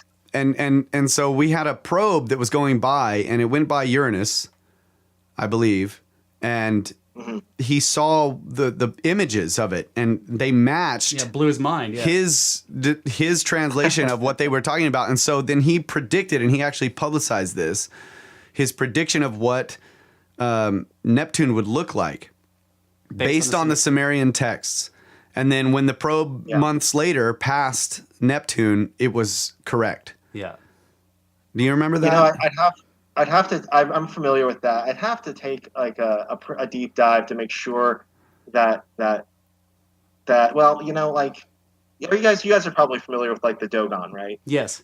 Like, all right. So, I've read a lot about them, and there's a lot of suggestion that that whole thing where they know about Sirius A, B, and C and whatever is part of their tradition, but there is a lot of evidence to suggest that it could have leaked into their tradition, and it's all real muddled. And you know, not to say that Sitchin didn't do that, but one of the things that I think is interesting is that, I'll tell you what, like in my opinion, the way you would prove that that was correct is if you could figure out how it was that the Sumerians themselves could see Uranus and could see Neptune. Like, how could they see them? They didn't. They claimed that the gods told them. That's the thing. Is like you get this idea that they didn't have telescopes, but they were being told this by somebody who did or who had traveled past them or whatever. Yeah. See, I would think of that as like an open mystery, right? Because like Sitchin is clearly onto something, and he's onto something in a lot of places. But that particular story, like suggesting it's a given, like clearly Sitchin is showing that he has a piece of the puzzle that the standard model is missing. Yeah. Badass. But that's discounted for reasons, right? Like there's no good reason to say that Sitchin is wrong. And especially when you put that in context, because bare minimum, what that SitchinIsWrong.com. Yeah, you need to go tell SitchinIsWrong.com about that. Oh man, Sitchin, I hate that place. Yeah, because it's just not fair, right? Like I know. It goes back to the whole thing about atheism. Like you can't prove or disprove God. Right. You can't. There isn't enough information about the translation of those cuneiform tablets, regardless of whether we're talking about a bill of sale for grain, or whether talking about whether aliens arrived. We don't know enough. Yeah, there isn't. It's crazy. You can't talk with any level of certainty. I use that guy's same arguments that he uses against Sitchin's translations. Like all the arguments he uses to show, like, here's how Sitchin is wrong in the translations. I used his same arguments with his translations to show that same argument can be used to say that every other person who's ever translated Sumerian is also wrong. Because they all exactly. Yeah, and that's the problem is that you start to rabbit hole the whole thing. If you start talking like that, you're going to Swiss cheese everything. Right. And maybe that's okay if you're into that. Like if you want to blow it all up and set it on fire, I'm there. Yeah. To me, the point is that like the reason why he can say Sitchin is wrong is because, like you said, he's established himself as an authority. And Sitchin's translation doesn't match his. Therefore, Sitchin is wrong. But I'm just saying, like, no one's translation is the same. And sometimes they're vastly different. Yeah.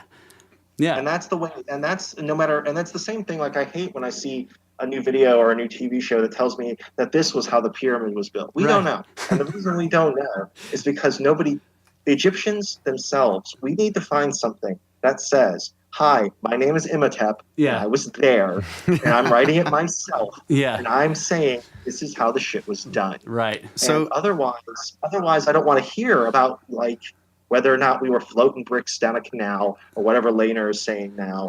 That guy drives me nuts. Show me the potsherds. Show me the potsherds. So you're basically we could call you an academic. So can you? That might be a stretch. well, okay, but can you talk to us about about the issues you ran into when you began to look into this stuff with other peers in the academic community?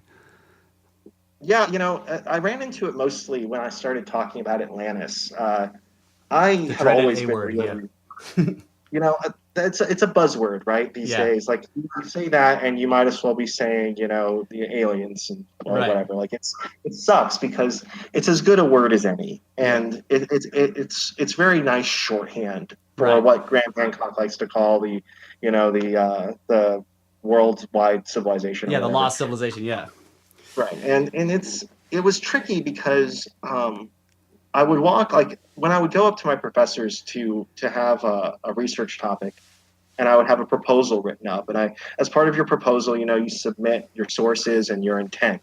You know what I mean? Yeah. And I would have all that square, and you have to be able to gather primary sources or the best primary sources that you can gather, and you need to be able to submit that. And what you're being judged on is the quality of your sourcing. Yeah. And the quality of your proposed method, right? Yes. And so to me, one of the things I've always hated is this idea that extraordinary claims require extraordinary evidence. Yeah. What's extraordinary? Yeah, it's totally the fact subjective. that I'm a living human being with a beating heart is extraordinary. Right. You know what I mean? Like, I don't like that. So, but I would do my genuine best. Like, I know what the standards I was being held to were, and I would rise to meet those standards, and I would still get rejected. In particular, I had a lot of fight about a Templar paper I was trying to write. I did eventually get permission to write that one.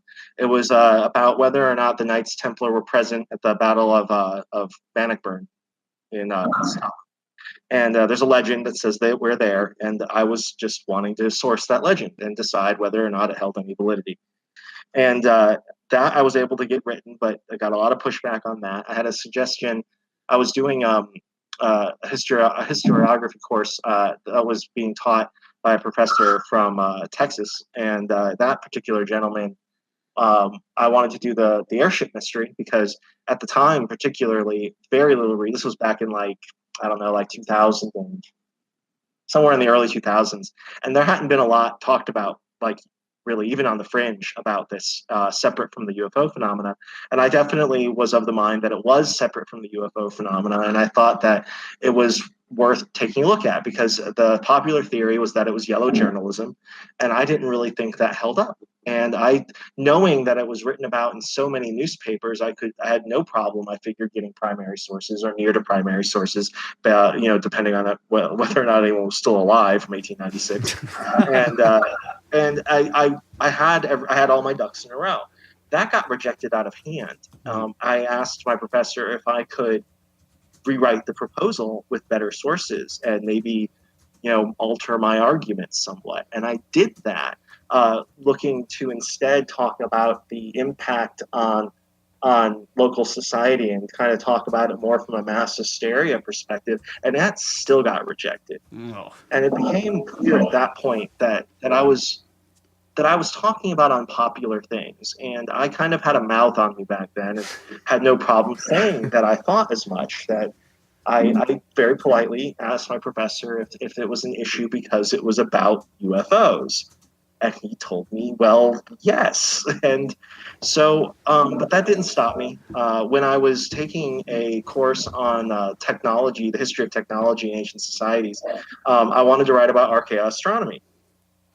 And I wanted to particularly talk about how sites like popular sites, well-known sites like Stonehenge, and how other sites relate to the particular astronomical alignments that take place at Stonehenge, and talk a little bit about whether or not they're all kind of looking at the same thing or not. And if I could identify common traditions, particularly in the region. And I wanted to talk about some French sites. And that got rejected. And I thought that was really strange and I actually had to talk to my professor in private and explain, like, she was of the mind that this was again in like 2005, like she was of the mind that archaeoastronomy was not proven. And I had to show her that this had been accepted by the establishment that she What? was holding Yeah. on to a line like a generation old, like that this had moved out of the fringe now. It's okay. And it was challenging because you start nosing around anything suspicious, and you get pushback, and pretty quickly, and it's polite pushback. Nobody shouted me down. It was a very casual kind of, you really shouldn't be writing about this. This is not qualifiable material.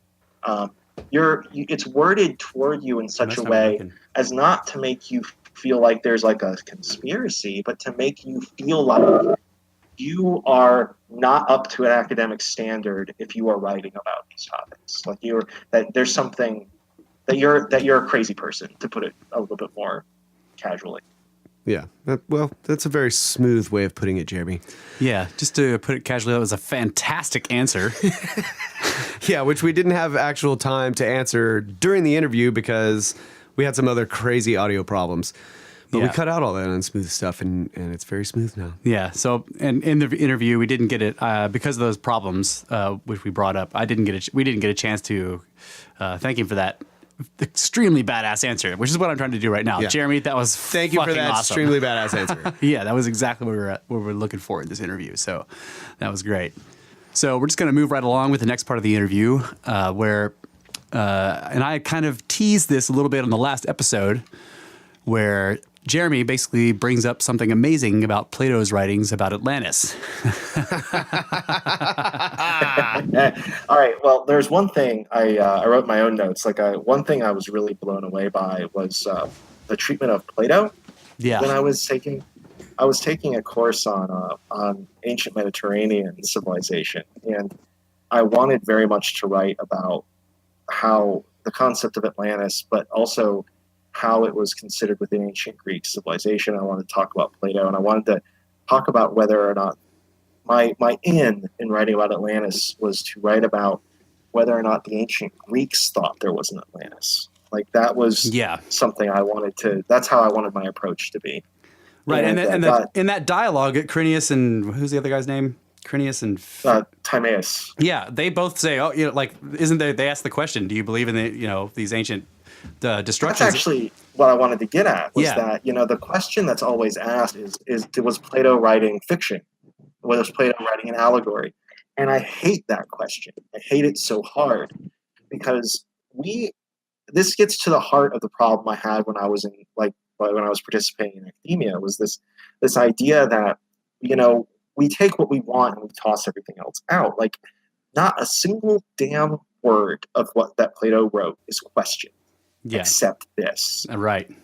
And there's no reason why that's true. Like the King's List. Like they use it to define like the Egyptian pharaohs until it gets to where they're like, well, that can't be true, and they just decide the rest of it's bullshit. Yeah, that's exactly it. With Plato, they specifically why did he write it? Plato tells you why he wrote it. Plato, was it history or fiction? Plato tells you that it was a history. Yeah. And he tells you where he heard it from. And he tells you he tells you all of the answers to your questions. And I'll tell you what I wrote the paper partly on too was there's so much popular effort among historians to tell you that Atlantis was Santorini. Yes. Atlantis hold on a second. We're getting a lot of movement sounds. Is that you? Yeah, I apologize. My cat is having a... kitties! My cat is disrupting the laptop. That's cool. Yeah. It's all right. I just don't want to let it keep going because it was messing up your dialogue, and I want to hear it. So but it was really loud. So yeah, she is right here, and she's fussing. So the issue that I really wanted to get to the heart of was whether or not, I hate this idea that it's in the Mediterranean. Yeah. Plato's Stadium Day, that it is beyond the Straits of Gibraltar, it is beyond the Pillars of Hercules, and it is in the Atlantic. Yeah. And it gave me a revelation that I can't think of a single or really shined a light on how important a particular phrase it is in Plato's dialogue.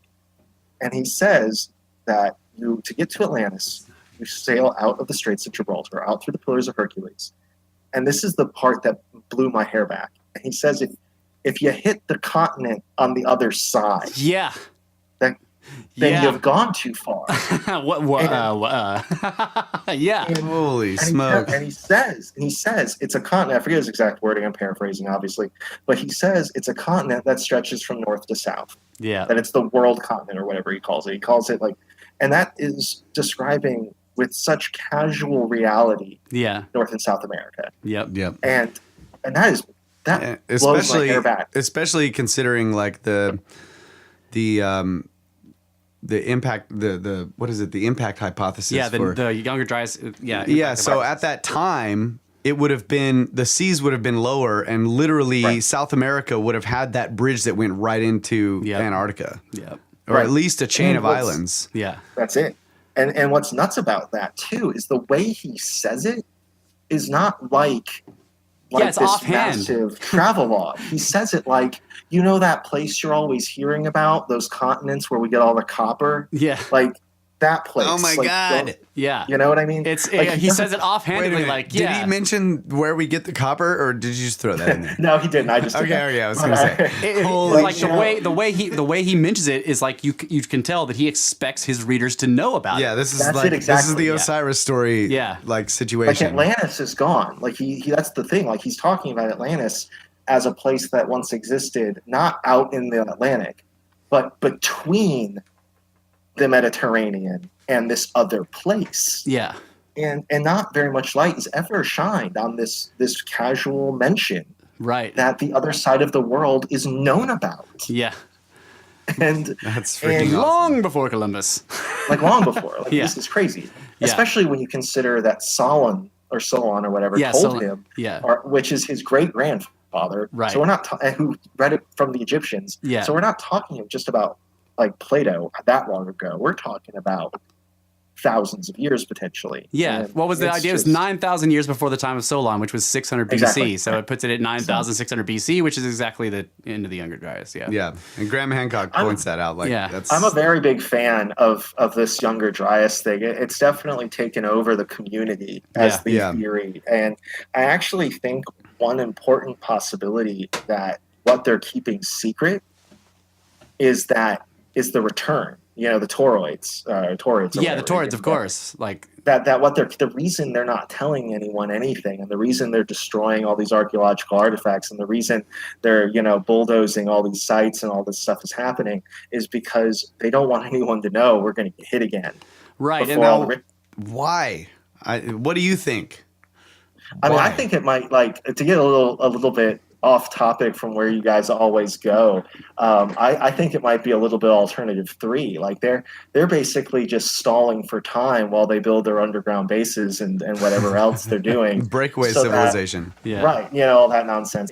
I go back and forth on that stuff, but it's fascinating. But one thing I do think is that rich people in power are going to serve their own needs. Absolutely. And I don't think that's an unrealistic statement. No, and if not they at all. If they know that a giant damn comet is going to impact us within the next 100 years or less, then they're going to do what is best for them and theirs. No, Jeremy, the rich people in power care about us. Well, they sure do. I can't. They fucking care so much. Like you guys always say, I won't get political, but I can't wait. That's we lie about that every show.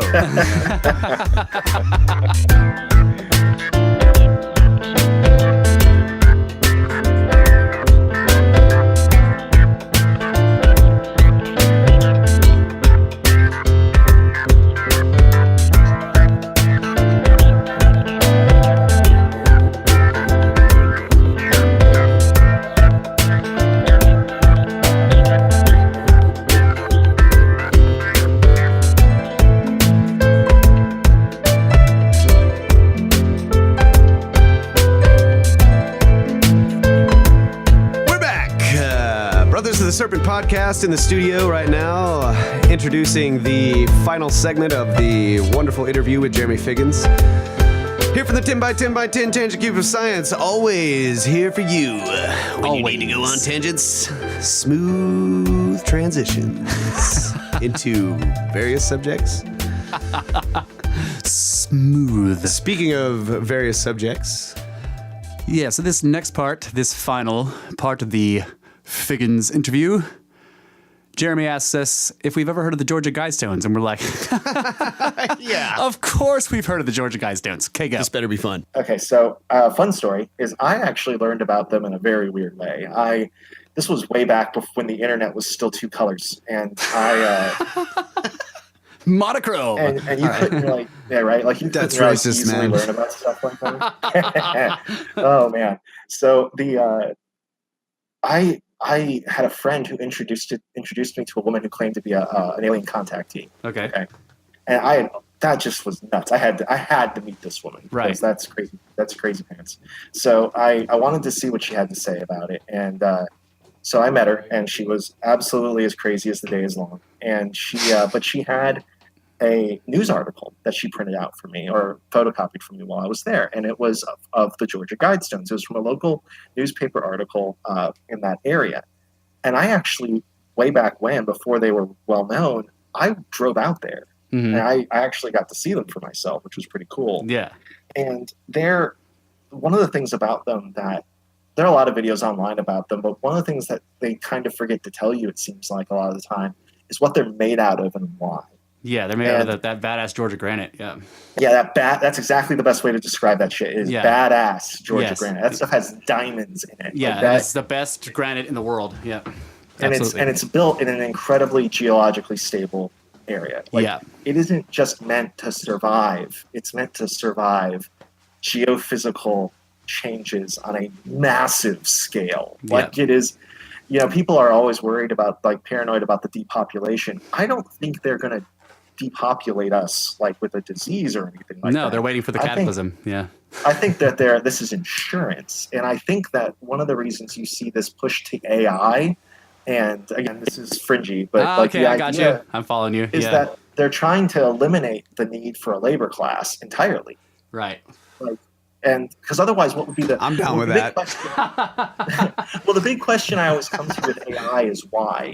Why would you win? All right, if we live in a consumer capitalist society, why would you need people to have jobs to buy the dumb shit they don't need? Right. So I don't think that AI will eliminate jobs. It will just every time, there's the Luddite thing. Every time new technology comes in and a bunch of jobs cease to exist, things shift and most people get employed elsewhere doing other things that your job that you do right now did not exist, you go That's back. That's correct. Right. So you maybe back in the day you would have been a farrier or right. whatever. And think about podcasts even you have an intellectual property that a machine cannot duplicate. So there's something worth paying for there. But at the same time, what I think is more interesting is not whether or not AI will get rid of jobs. It's that they seem to want it to. Yeah. They at least seem to want to think. They want people to think they're going to or something. Yeah. I kind of agree where Russ is going with this. I would just put out this idea, and this is just off the top of my head right now. But if we came up with some sort of artificial cow, would that completely remove the necessity of having real cows? Maybe not really. We might be able to get steak. Horses, right? We might be able to get the artificial cow to graze the land and then fertilize it in a sufficient way to work for certain types of agriculture. But maybe we can't get milk. Badass steaks or milk from it.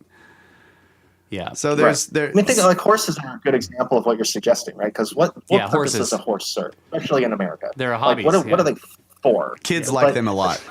But yet there are millions of them. Right. There are huge quantities of horses in this country, and they're essentially there for entertainment. Right. So the invention of the car did not eliminate the desire to own horses. So basically what we figured out here is that AI is going to make the laborers pets of rich people. Well, I think the issue there is if the cataclysm were to happen. I mean, we're already pets. I think that's a foregone conclusion. Pets with long heads. The long heads, man. Yeah. Oh my god. Did you mention? I think you did. There was that one episode of the podcast where you actually talked about the woman. Yes. Who claimed to have seen the longhead. Yeah. I was familiar with that story before you guys reported on it, and I have. What I think is really interesting about that story is how difficult it is to find now. Yes. Yeah, Very hard to find now. Difficult it is to find her. Yeah. Yeah, and her. Like, because after you guys brought that up, I actually did think, because I'd read about it back when she kind of was first reporting that, and I thought, well, I think I'll check up on that. And sure enough, I couldn't find it took a while to find anything. Yeah, it's like it's page 52 on Google if you're doing a search. Yeah, I know it's way back there. And additional to that, in one episode, and I wanted to confirm something. You can put this on the interview or not, but one episode you mentioned a place you go to do a lot of your research, and you said just the first couple of letters of it, and I think I know what it is because I go there all the time. Do you go to Bibliotech Pleiades? Oh yeah, absolutely. yeah. I said it because I gave the letters because awesome. I'm like, I can't say this. I don't know how to say the name. Yeah, yeah. That's a great website. Oh my god, that place. Yeah. That place. I can lose a day in that place, man. That place is never-ending links to every nutty thing you could possibly. That's think where of. I found the Tatra project. Yeah. The Tatra project is like one of my favorite things in that. Like, have you seen that one where the guy, like, it's the report from World War II where he was like, it was him and his platoon, and a couple of dudes were wounded, and they were in Romania, and they ended up like a local dude showed them a cave where they could hide out from that weird ass thing, that black thing. the metal thing in the mountain. Yeah, that's the Tatra project, man. And it was like, oh my god, they were setting up an expedition to go back out there, and then Romania like disappeared into communism, and they couldn't do it. Yeah. Those cauldrons? The cauldrons are crazy. Yeah. What? Like, I don't know what to think about that. I sometimes will just look at that one just because I want to blow my own mind. Like, I want to go there and I want to get in one. Yeah. But don't look at the explosion. Don't look at the explosions. Yeah. Well, I found on Google Earth because I tracked the most recent expedition to go quote unquote find the cauldrons. Really? Yeah. So I tracked because they were giving out enough like geographical tidbits that I was able to figure out what river they were on and in what place in the river where they had made their camp, and then they were sort of flying this. They were flying like an ultralight around because the swamp is so hard to get around in. Right. And they were finding the cauldrons have all submerged beneath the swamp surface, but they were finding these enormous circular, like perfectly circular pools, and I found them on Google Earth. Right. There are no kidding. Yeah, huge, perfectly circular pools of water deep in Siberia, like in the tundra out there where the cauldrons were. So that and they there's pictures of them like hit like in those circles with a big pole, and they were like pushing down, and they were hitting something incredibly hard at the bottom of that circle. Seeing those photos, and how they all get sick from what sounds a lot like radiation poisoning, but the old reindeer herders claimed that those cauldrons were warm inside. If you stayed in one overnight, it was like nice and toasty, and of course they didn't live very long after that. Man. Yeah, it's warm inside Fukushima too. I bet. Yeah, it's probably warm in there. We do geology. Yeah, so. You mentioned working in a geological field, and you did it specifically petroleum based. But like I have this whole thing about petroleum. Like I'm sure you've seen the abiotic argument. Have you seen that? Are you familiar with that at all? It's funny that you brought that up because I actually was going to bring it up to you. Okay, great. All right, so simple minds think alike. I do not have a geology degree. Right, this is very clear. But neither so I do get we. Out there. We don't have any degrees, so it's cool. I'm being trained. I'm being trained by these guys who are like 60, 70 years old, and they know their shit. Yeah. Back to front. And I am being put in responsibility for discovering millions of dollars worth of oil. Like, I am not allowed to screw this up. Yeah. So I'm being trained to a very high level of precision, enough that like making mistakes like that made me have like a half nervous breakdown. Oh, wow. The way it would work, like if let's say there was a problem, because I worked actually on the oil rigs. I was a supervising consultant. So I often had to stay on oil rigs for weeks at a time, or I would do tours of oil rigs and kind of bounce around a little. Yeah. But I was usually assigned to at least one oil rig, and I would make sure that everyone on site was doing what they needed to do to get the highest level of production possible. Cool. And And so if I made a mistake, like I could lose $80,000 like in the blink of an eye. Yeah. Or if I make a mistake about where the oil is located by even as much as a few feet, like it could cost millions of dollars. And I really related to what you're talking about with hiring like independent contractors earlier, because when I was out there alone, I had to become a plumber or an electrician or whatever the hell I needed to be to make sure that we were running on target. You were the SAD, system administrator by default. Oh man, it was intense. But while I was out there, I kind of, I would go out drinking with these guys sometimes. And one time, this old man, one of the guys who was one of the owners of the company, and he had been doing geology for like 60 years. And he just straight up told me, he leans in, drunk as a skunk, and he says, "Hey, did you know we can't prove where oil comes from?" and I'm like, excuse me, what? And he says, yeah, there's no reason to believe that it's decayed plant matter. And I'm like, what? What? And he says, well, and you know what's been interesting, right? Like you guys are old enough probably to remember that there used to be this thing we talked about for a long time called peak oil. Yeah. Yes. And suddenly it's not a thing. It's not a thing anymore. Yeah. Suddenly this mysterious, like the old wells that they had capped and sort of like left are filling back up somehow. Yeah. Well, you know what? That's actually a really interesting thing for you to say, because guess what the hell my expertise was in? Was re-drilling old wells and finding out whether or not they were viable. Yeah. And I'll tell you right now, I would say as high as 80% of them ended up being viable. Nice. And on top of that, I was working out towards, have you heard about the discovery out by Alpine? Which one is that?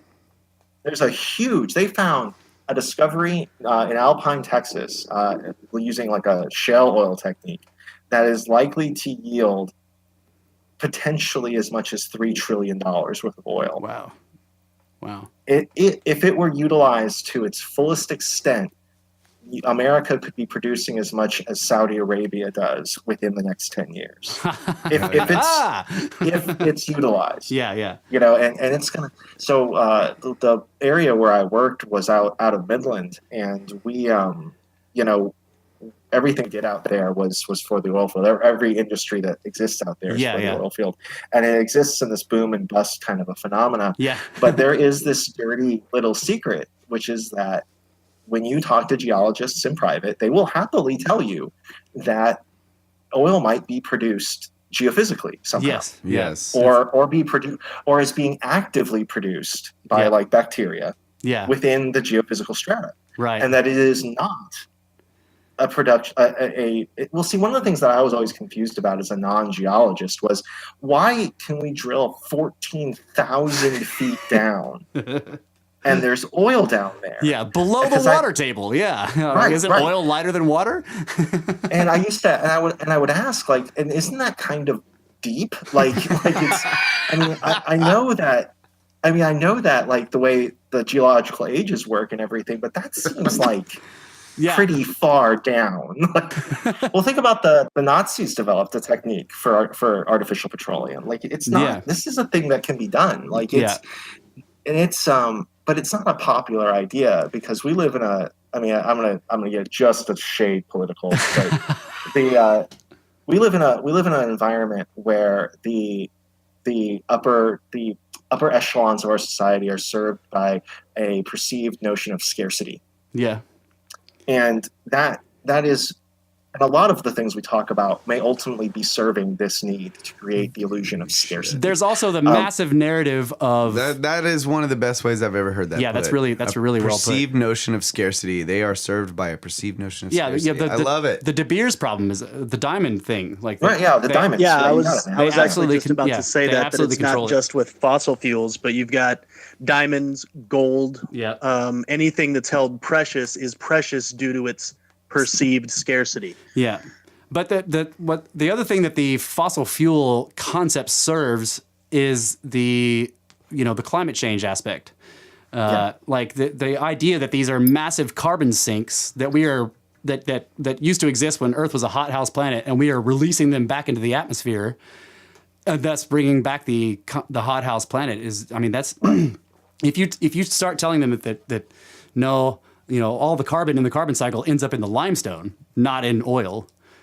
Right. And this oil stuff is like it's never been part of the carbon cycle because it's being secreted from the mantle or there's some some deep bacteria down there making it or whatever, like you were talking about.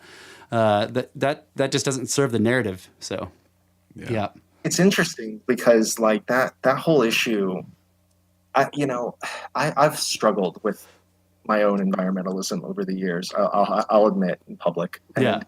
One of the things though that I have struggled with is this increasingly interesting notion that environmentalism is being used as a means of controlling a narrative, and that seems to be very, very true. I've actually worked for an environmental company that shall remain nameless. All right. And but it was a big one, and I helped promote their message. But while I was there, just like with the rest of these stories I've told you guys, like when you work in these kinds of environments, whether it's the oil field or academia or this other place, like you start to become privy to the kinds of conversations that I just got to mention, you worked in oil and in environmentalism. Like that's yeah, actually, and I'll happily say why.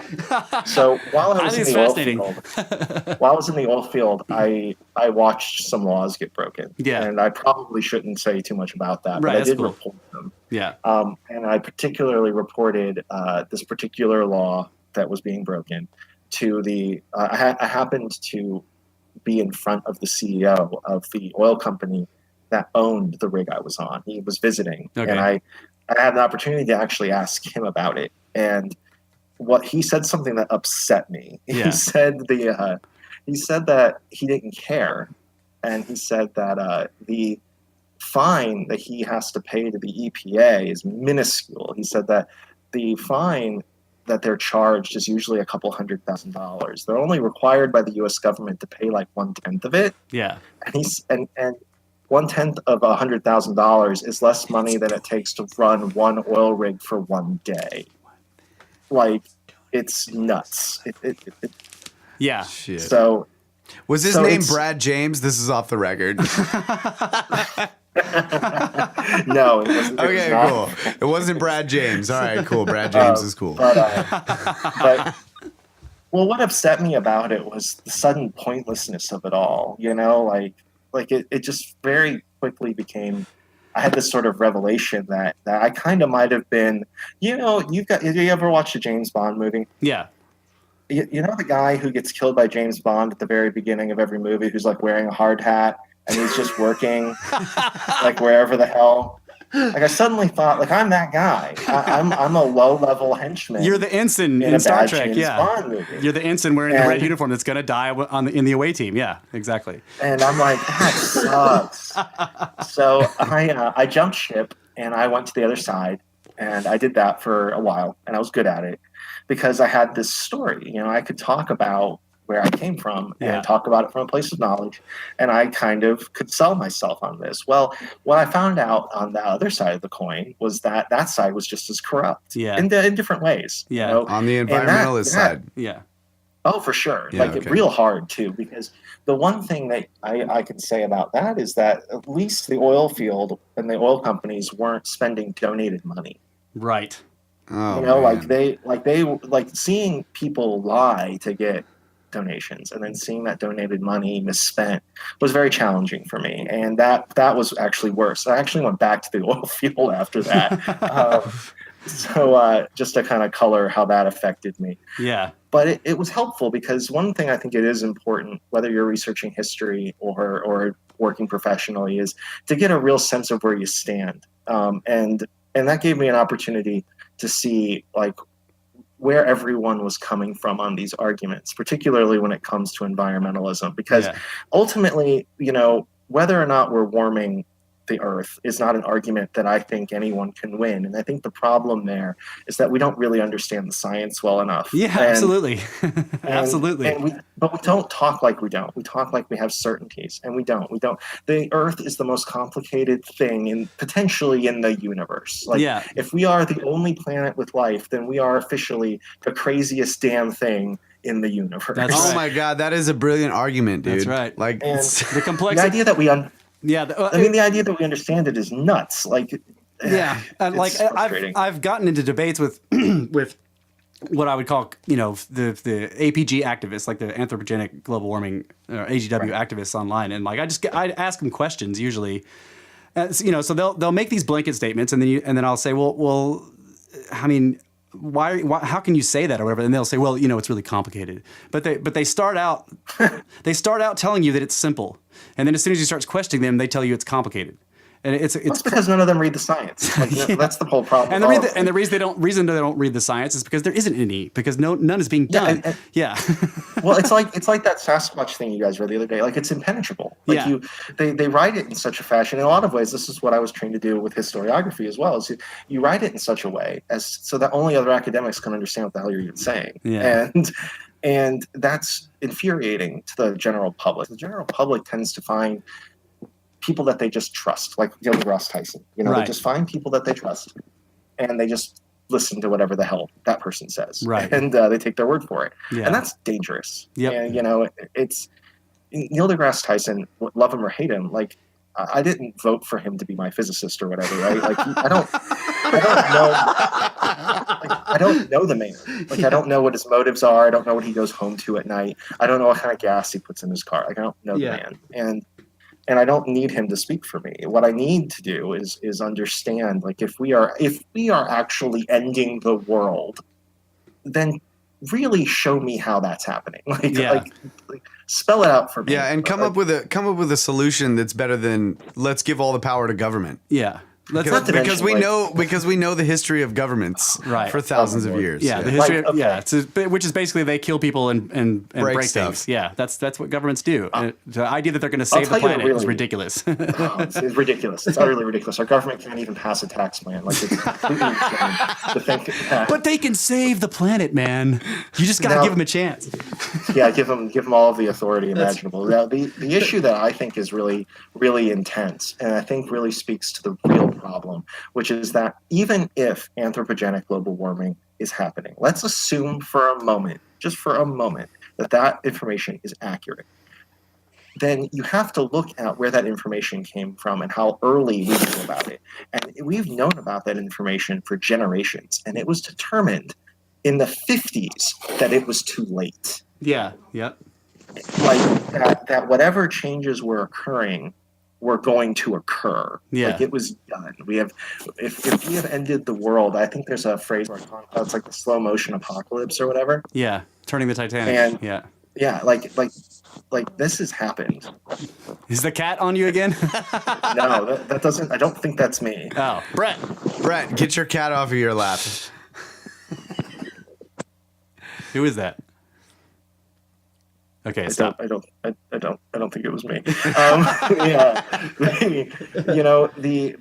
We might be like again, we're assuming a lot here, but like we could very well have ended the world 50 years ago, but not feel it for another 100. Like the systems we're talking about here are so huge and so complicated. Yeah. They could take centuries to unfold, and it speaks to that same arrogance. So, whether we're trying to save the world or whether we're saying that we're capable of ending it, there's an arrogance there. The other problem, the other thing is there are so many enormous astronomical cycles involved in whatever the climate of the planet happens to be without humans. Like the sun, for God's sake, the cycles that the sun goes through. Yeah, the cycles of the sun, but there's also the entire Milankovitch thing, like the fact that we have the orbit of the Earth around the sun has a changing eccentricity, and then that changing eccentricity also has an axis around which it rotates, and so there's the axial nod, it goes up and down, it changes the obliquity of the ecliptic, right? So there's all those things happening, and so basically you could have it where the actions we're doing right now are totally harmless to the planet, but you go forward 1,000 years and they become extremely dangerous, the same activities, because the Milankovitch cycle has shifted just enough to make it where the row of dominoes will begin to fall. And not to mention cosmic rays, but anyway. Oh, right, cosmic rays. And Nibiru, of course, obviously. Yeah, well, yeah, just put your thumb up, bro. Yeah, put your thumb up to the sun and you can see it. Nibiru. It's cloaked. Oh, man. It's cloaked. All it takes is a thumb. I know. I tried the thumb thing. The thing that I think you brought up earlier that was really interesting was about the hothouse Earth, because to say that we are going to create a hothouse Earth now suggests that we know how it was created the first time. Right. And that is crazy. Yes. Because that was a long time ago. It's the same thing that is so problematic about, like, you guys are talking a lot about the fossil record, every podcast really, but just recently about how all the debris ends up in the caves. But what's interesting too is when you think about evolution, particularly human evolution, and we find one skeleton here and one skeleton here, it's either out of Africa or into Africa. Yeah. What people are failing to realize is that we're not talking about 10,000 years. We're talking about millions of years. And we're talking about one dude. A skeleton of one dude who died in a river. And we are basing our entire understanding of all of evolutionary biology for thousands and thousands of years all around the discovery of this one dude. Yeah. And that is crazy. That is a crazy thing to do. That's why never do that. That's why Russ went on that 30-minute rant about the fact that it is called the fossil record. Because it's not a fucking record. It is not. It's like saying that I find a hammer in my backyard, and now that I found that hammer, I know what all hammers look like for 10,000 years, both before that hammer and after that hammer. Well, but also that you know how they built your entire house. Yeah, you discover that hammer, and suddenly you have extrapolated the construction of your entire house, sight unseen. And this kind of gets back to like my education in history, right? Like they want you to learn these techniques to be able to discover something like the truth. Yeah, and then you get to the end of that, and instead you're being told to basically do a shitty job. Oh my God. And it's really, really frustrating because they teach you well. I liked my education. Going to NC State was great, and my professors were great. Like, I had a good experience there. It was what happened when I realized what my job would be like afterward. How dictated to I would be about what I wrote and what I thought and how I should deliver it. Yeah. It was frustrating. Yeah. I can't remember if I've ever gone on the science rant on the podcast, but I have this idea about science because I looked into where did this come from? So you look at the people who are sort of developing what they call the scientific method, around Newton's time and stuff like that, with the royal philosophers, So these guys basically made this determination that there's no way that we can ever know everything. We can't ever have all knowledge, right? And because of that, we can't ever know anything for certain. Like, the certainty is unattainable. So the purpose of the scientific method is to determine what is false, not what is true. Okay, that's what. If anybody proposes a theory and then goes out and tries to prove it, they're not doing fucking science. Science is the attempt of falsifications of concepts, because you can falsify stuff. You cannot ever prove something true. Proof is for math for math in courtrooms. Right. It's like it has no place in science. Yeah. And so that jives with Heisenberg's uncertainty principle, right? Like this idea that truth is really, really ephemeral, fuzzy. You can't grab that. Yeah, it can never be attained because there's always new knowledge waiting to be discovered, and that new knowledge may completely falsify everything you thought was true. That's the philosophical concept of it. But today you see all of these. I look at all these courtroom phrases and concepts and words creeping into the scientific dialogue, like you were talking about. Extraordinary claims require extraordinary evidence. Extraordinary is a subjective determination, and science is supposed to be objective, right? Exactly. Yes. Yeah. Exactly. And another one. Facts speak for themselves. Yeah, and another one that I see all the time is is burden of proof. Burden of proof is a courtroom, is a sort of a legal philosophy, right? That the burden of proof is on the accuser. But they try to use this in science, like, well, you're the one proposing this crazy theory. The burden of proof is on you to prove it. I'm like, that really burns my britches, man, when it comes to like the UFO phenomena, because all UFO means is unidentified flying objects. Right. No, it means aliens, bro. Come on. It means aliens. How much evidence exactly is required before this is an accepted reality? Right. Right. Like at this point, it is utterly bizarre that this is still something that people think of as ridiculous. Yeah. It's like the biggest like evidence of a dissociative disorder that I've ever seen. Right. But this is part of the it also goes in line with the the paranormal. Yeah. Because it's as though science has decided that an anecdote or something subjective or something that an experience espoused by a human being cannot be scientific. Right. Even though that's everything we have. Even though, yeah. So you could actually, like, there are some people doing science with experiences, like individual experiences that people have. And this ties into the UFO phenomena because people experience it, but you can, maybe you can't record it with a camera or there has been recordings with cameras that can't be verified or whatever, but you could take people's experiences and do science with those. Yeah. And so you can do science with the paranormal in the same way. But they don't accept you're not allowed to. Though, right. They don't accept it. Yeah. Yeah, if the paranormal has existed for all of human history, but it's only because we're dumb and our senses are crap. But apparently we've been mistaken. The one thing I talk to people about who doubt like the paranormal or about like UFOs is I tell them like there have been thousands and thousands and thousands of incidents for all of human history, and only once does it need to have been true for it to matter. Right. Just one time. It just takes one. Yeah. And it's infuriating. We lose him? Every single UFO, every single experience of the paranormal for all of human history has always been a hoax or an idiot. It is never. That's crazy. Yeah. It's basically like you because I say this to people like when they're basically skirp derping like all UFO reports. I'm like, well, you're calling millions of people total morons right now. You are accusing millions of people of being complete idiots that can't determine the difference between like the planet Venus and a fucking thing flying in the sky. But also, if you I can never say for sure if I've ever seen the planet Venus and know what I was looking at. Like, now next time somebody says I saw Venus last night, I'm gonna be like, no, dude, that was a UFO. Jesus Christ. Point out Venus in the sky to me, bro. Like, show me you even know where it is.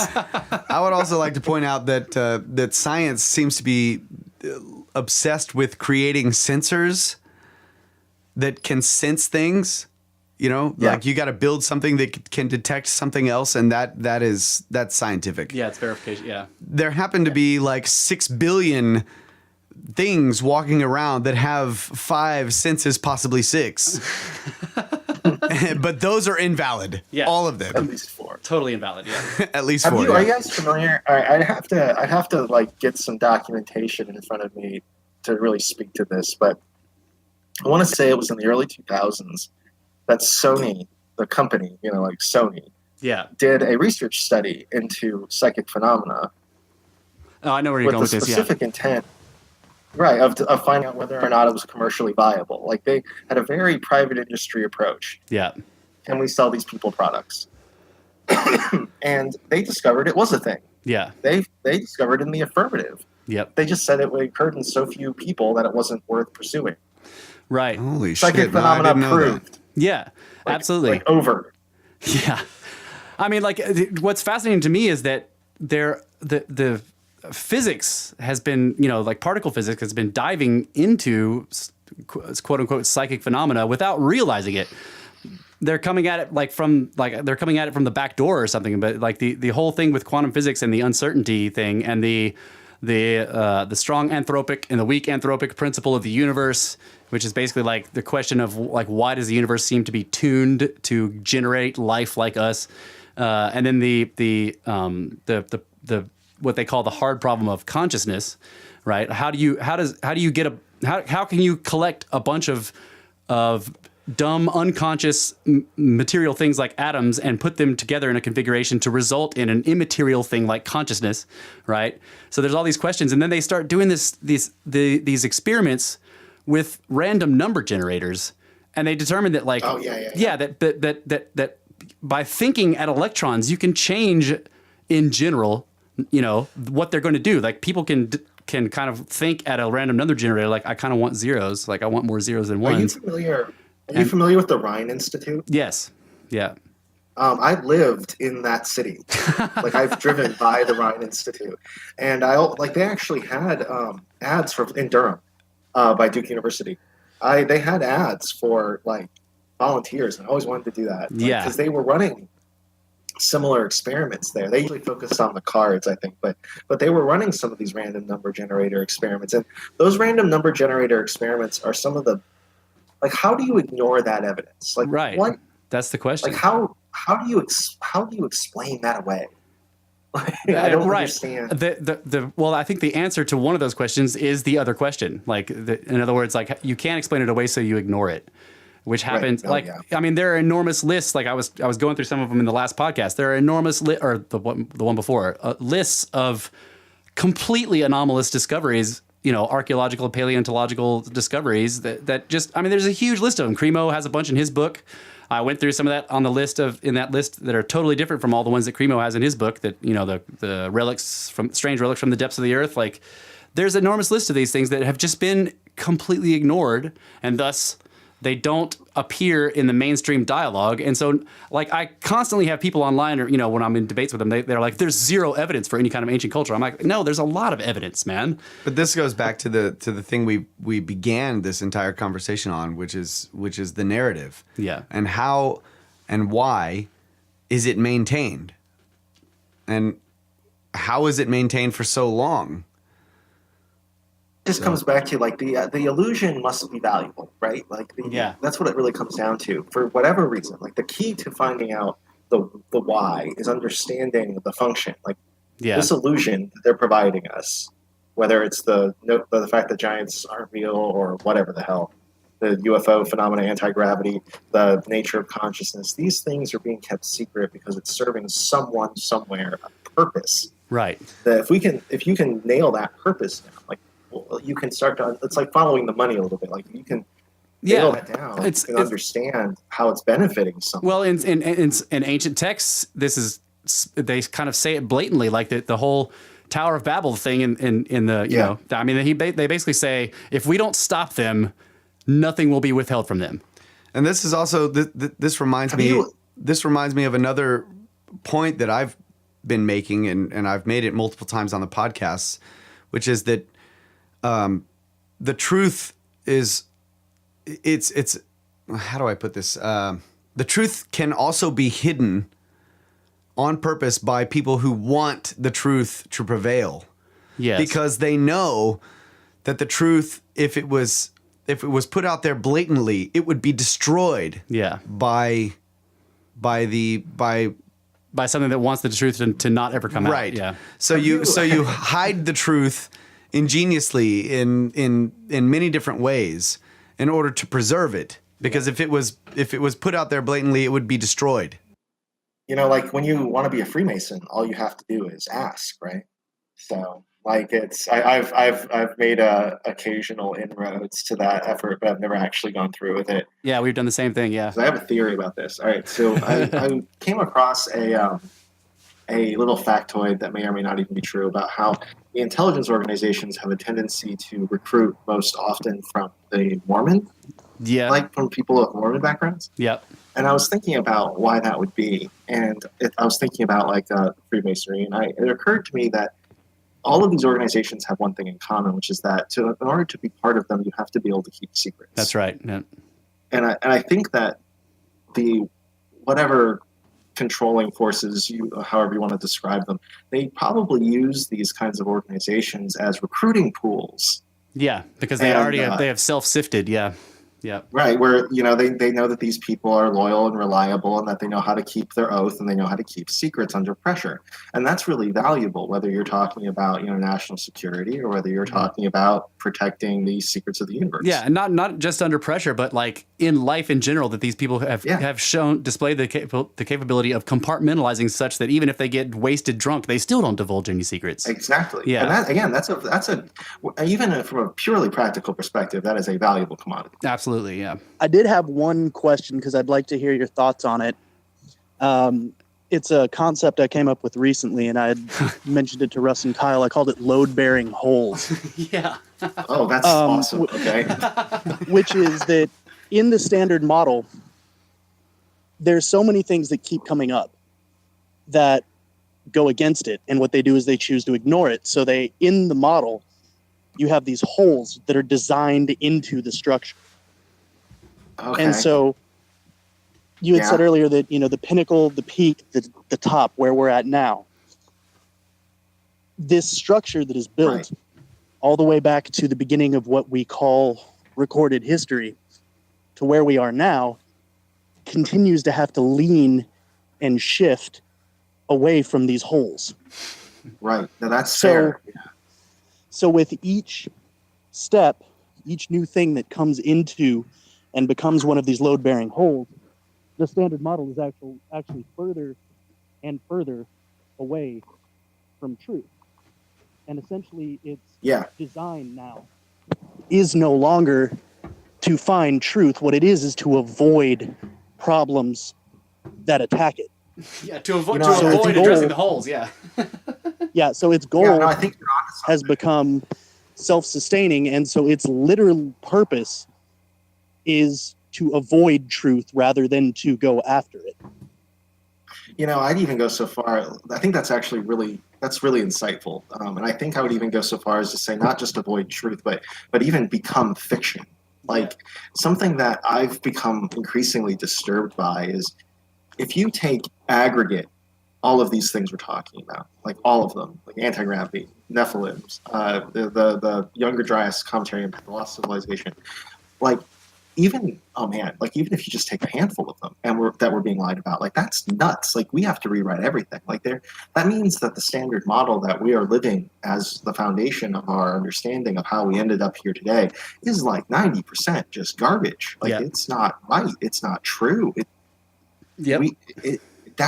Like when you say I like the idea of the load bearing holes because we've been leaning further and further away from this potential truth and in doing so creating this like Game of Thrones-y kind of fiction around our experience. And it's not being corrected. In fact, the opposite is happening. It's becoming more severe. People who think outside of this paradigm are being more and more, thought of as foolish. Yeah. Fake news, Yeah. So Fake news. Fake news. Another fantastic answer amongst many fantastic answers from Mr. Jeremy Figgins. That is the end of our very first smooth interview with smooth transitions between non-smooth snakes. So that's about it. I just wanted to say thank you very much to Jeremy for coming on and doing that, and hopefully we'll get him on. I want to get him on again for more roundtables when we just discuss we do some philosophy shows and we're talking about the meaning of life and the universe and everything. Yeah, and snakes. Definitely got to talk to him about snakes. We never talked to him about snakes. It's crazy. Well, I did at one point in part of the part that we cut out. I told him that he needs to give himself a snake name. That's true. That's true. He's probably come up with them by now. Yeah. At the time, he was like, "Well, I put him on the spot." It was just yeah. Well, I cut that part out smoothly, very smoothly. You didn't even know. But thank you all very much for listening, and thanks again, Jeremy. It was a lot of fun. It was a lot of fun. It was a fantastic interview and lots of great insight. I especially loved the whole Plato thing. I mean, I really loved all the stuff we talked about, but the thing you pointed out with Plato was just blew our snake minds. Yeah, minds were blown. Exploded all over the cube. So that was great. So we're going to go ahead and end this episode 30, First Millennial, Mr. Figgins. First interview. Fake news. So you guys can get a hold of us at brothersoftheserpent.blogspot.com to comment. You can also email us at brothersoftheserpent@gmail.com.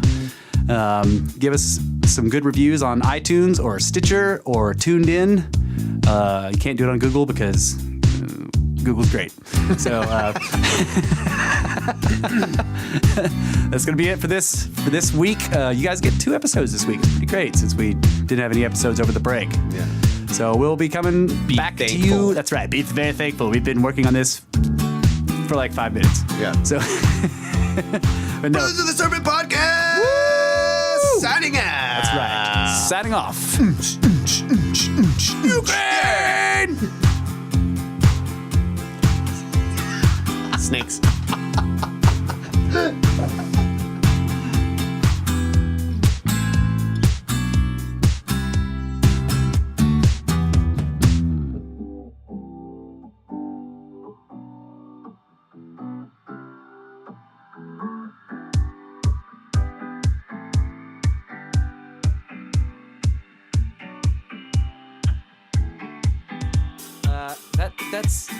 That's. Hey, kitties. Yeah, sorry, man. She's, I don't know why, but she is not happy. That's all right. I have like I would think They don't like it when you're talking to nothing. yeah.